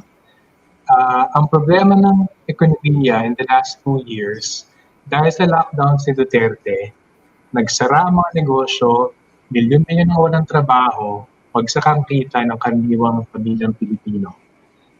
Yung Philippine economy ay 70% ng demand comes from consumers. So anong problema kinakarap natin ngayon? Walang pera yung maraming Pilipino. So as a short-term measure, kung bigyan mo ng pera yung mga Pilipino na naghihirap, na walang panggastos, kung may pera na sila, yun ang magpapagulong uli ng lokal na ekonomiya. Bakit? May bibili na sa tindahan, magbubukas na yung tindahan. May bibili na sa bangketa, pang-tao sa bangketa. May pambayad din ng padjak, pedicab, tricycle, whatever. Mamasada uli sila. So, iikot yung pera doon. So, at least on a short-term basis, tama yung nabagay ni Rosby for long-term, ibang usapin yun. Pero kung short-term lamang, kung yakapin at unawain, ang pinaka-problema ay pagbagsak ng kita ng ordinaryong pamilyang Pilipino, wag build na malaking bahagi ng pera gagastusin abroad. Yung parehong pera, ibigay mo sa pamilyang Pilipino, ikot sa lokal na ekonomiya, kugulong ang lokal na ekonomiya. Well said. Thank you. Correct. Okay, from our Zoom, Tetet Lauron, what's your take on the possibility that computerized elections can win the elections for whoever can pay for this service? Very much possible.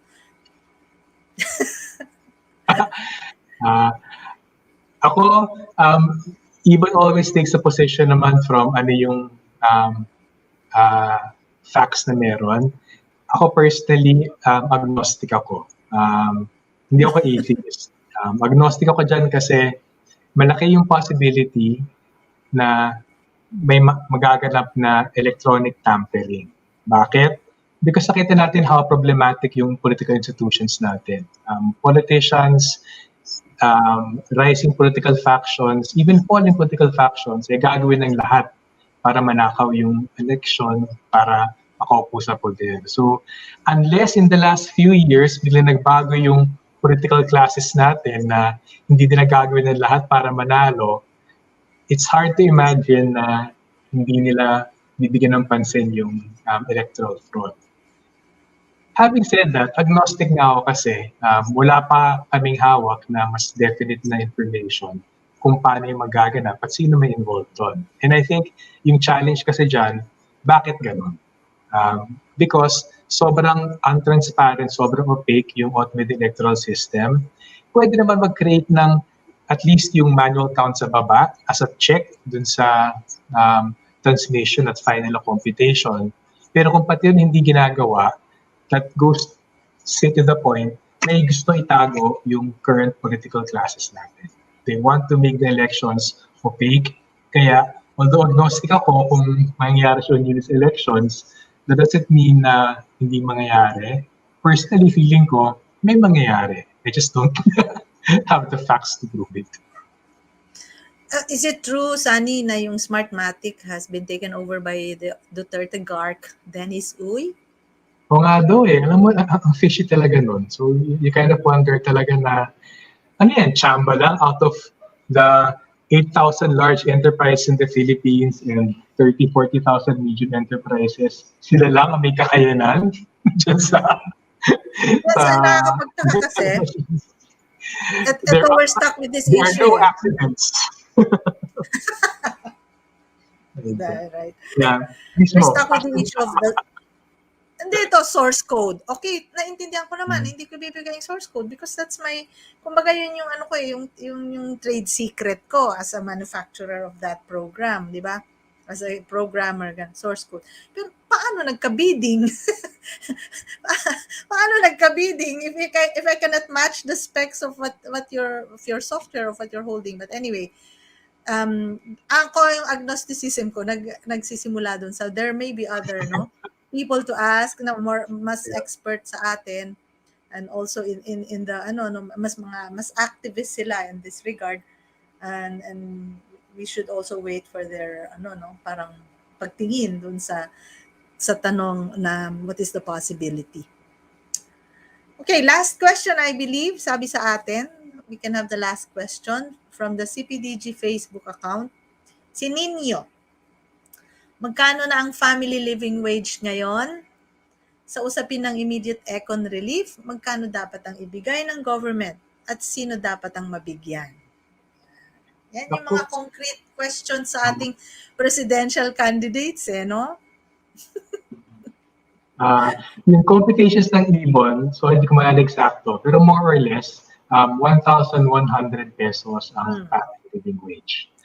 Yes. Immediate econ relief, pinapanindigan namin yung dati pang demand, 10,000 pesos per family, meaning the poorest 18 million families, minimum once, maximum 3 gifts. At yun nga, yung sa last question nga, hindi siya pang-priming for the economy over the long term, pero laking ginhawa sa 18 million pamilyang Pilipino na walang ipon, at laking tulak niyan at least sa local economy in terms of pagbabalik ng kaunting sigla na winasak ng mga lockdowns. 18 million families ka mo?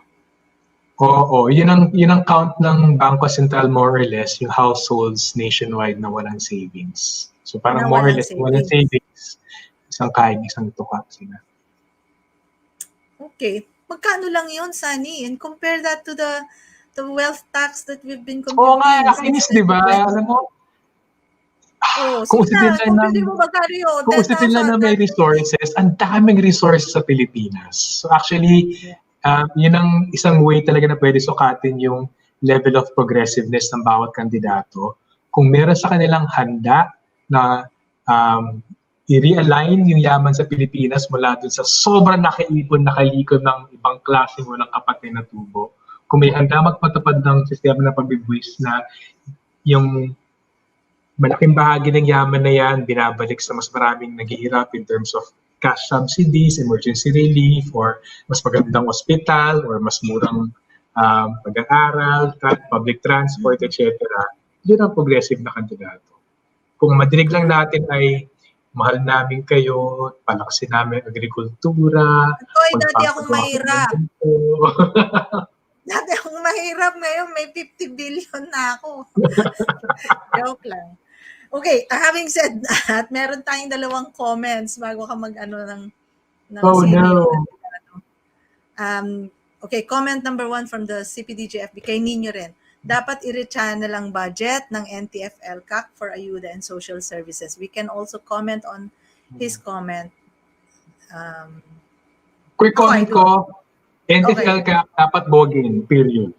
Magkaka-budget, sige na. So kumbaga, kahit na hindi sa ayuda services, the fact na nandiyan NTF-LCAC, sinasara niya yung espasyo para pag-usapan yung mas demokratiko mga proposal, solusyon. The fact na nag-aatake siya ng left and right, dapat bogin talaga siya. And then, actually maliit lang yan, 16 billion, 19 billion. Bogin na. Bogin lang talaga. Tsaka Pero alam mo yan, yung tama naman. magiging counterproductive niya, dapat yung, di ba dapat, si NTF-LCAC, dapat nasa lahat ka ng government line agency. So, parang ako, DSWD, dapat nagbibigay na ako ng relief sa audit. Pero teka lang, may counter-insurgency pa pala akong component. Parang, ang dami ko naman ng kembot. So, buwagin mo na. Buwagin mo na yan. Total, wala naman talaga silang totoong napasurrender. Anyway, sige. Next, last comment na ito. Okay, from Roberto Villanueva. Maawa po tayo sa Pilipinas. Huwag po natin tangkilikin ang mga diktador. Magnanakaw, sinungaling, mamamatay tao, sip-sip, sunod-sunuran, at traidor. That's a comment. You can comment on that.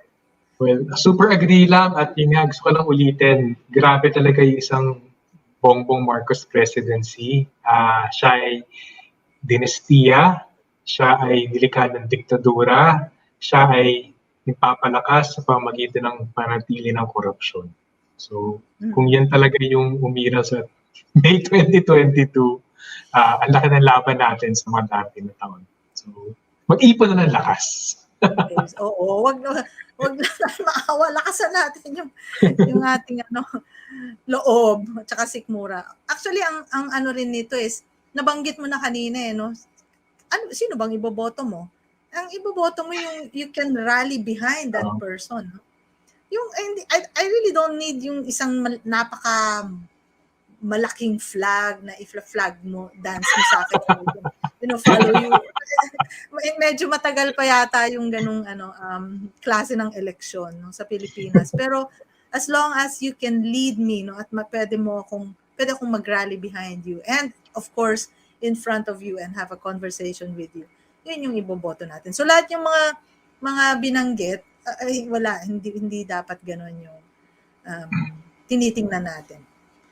Okay, other comments from our tech team? Wala na po? Okay na, wala na tayong comments. O Sunny, nag-overtime tayo. And I think that ends the open forum. Kailangan din matuto mag-communicate better, Rosby. And shorter, Sunny. Hindi, okay lang yun. Ikaw naman. Self-criticize sa public. Okay lang yun. Ang dami nga. Okay lang, sabi ng studio. Okay.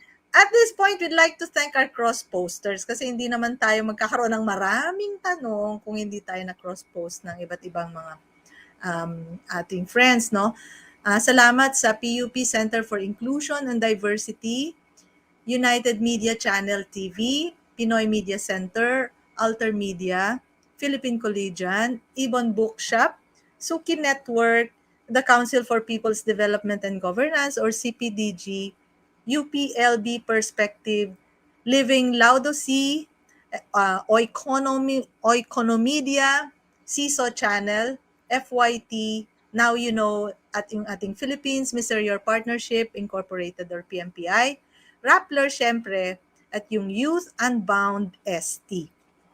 Tapos Sunny, and to our friends, nabanggit na kanina ni Jules, this February, we will have our collaboration with Rapplers Move PH and PH Vote Coalition na kung saan ang IBON and Suki will be among the hosts of the Atin, #Atin ang Pilipinas Election Town Hall, no? Town Halls, na ang theme naman nito ay ekonomiya at kabuhayan. At nabanggit na kanina, we are invited also to be a part of the, ano nga yung hashtag niya? Kalimutan ko na. Bukas, yan. Hindi, yung itatayo pa lang, no, on the Avengers. Yung kasi yung Avengers. Napaka Hollywood ko lang. Pero anyway, yon. Maraming salamat sa ating mga media friends na nag-cross-post. Facts First PH. Yeah. Facts First PH. Thank you. Okay, Sunny, parting shots. Tama ba? Parting shots na tayo? Sige.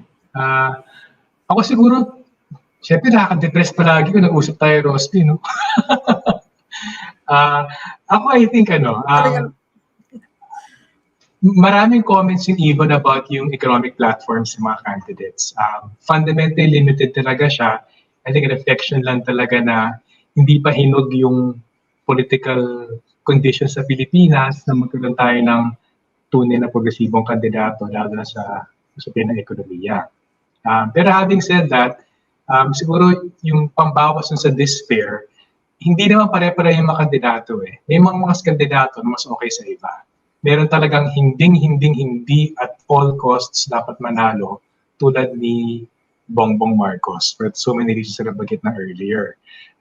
Having said that, I think yung pinaka-criteria, bagamat marami kaming puna dun sa mga walang naghaharap ng fundamental economic problems ng Pilipinas, yung ibang mga kandidato naman, may mga at least social measures na kahit pa paano makapagbigay ng at least palandilyang ginhawa sa mga Pilipino. And I think mahalaga supportan yung mga yon. Pero isa pa I think dapat bigyan natin support yung kandidato na magbibigay ng espasyo para sa mga aktivista, para sa mga civil society, para sa mga social movements, para manatili at maging aktibo sa lipunan. And I think yung ganong klaseng openness sa mga activists, civil society groups, mass organizations, nagpapakita yun ng kahit hindi sumasang-ayon sa views mo, at least may puwang na pag-usapan, mag-discuss, mag-debate. So ako I think yun ang mahalaga para sa akin personally, hindi to endorsement. Yun ang pinakamahalaga sa dati na halalan. Pero I think also mag-look forward. Hindi natin makukuha yung perfectong kandidato na presidente kasi walang perfectong kandidato. Pero I think pinakamahalaga, mag-invest tayo. Mag-invest tayo sa pagpapakapal ng mga democratic forces, ng mga organisasyon natin, pagmumulat, para pagdating ng 2028, sana mas maganda na actually yung pagpipilian natin ng mga kandidato. So, mag-invest tayo. May pag-asa, may magagawa na. Salamat, Sunny. Your optimism is self-fulfilling and contagious. Actually, alam mo, ganyan ka no, sa publiko, pero pag tayo lang sasabihin mo, naisip mo yun, Ruby, may kandidatong mananalo, walang plataforma, social media lang. And I always counter you by saying na, you know, whatever is the conversation, kahit sa social media yan, kahit among netizens lang, or kahit among us lang, that conversation is driven by ground reality. So, hindi pa rin talaga mawawala yung ground reality, yung sentiments at yung demands ng mamamayan. And maybe just to, as parting shot, sabihin lang natin na ang ating talagang laban dito is that we remain grounded on that reality. So whether ano man yung mga platforms natin or anong ecosystem man yung pasukin natin sa mga debate, that reality should always be in our content. So yun, at huwag kayong mawawala ng pag-asa. Okay. Maraming salamat. Thank you sa lahat ng nanood at nandito pa rin. Thank you.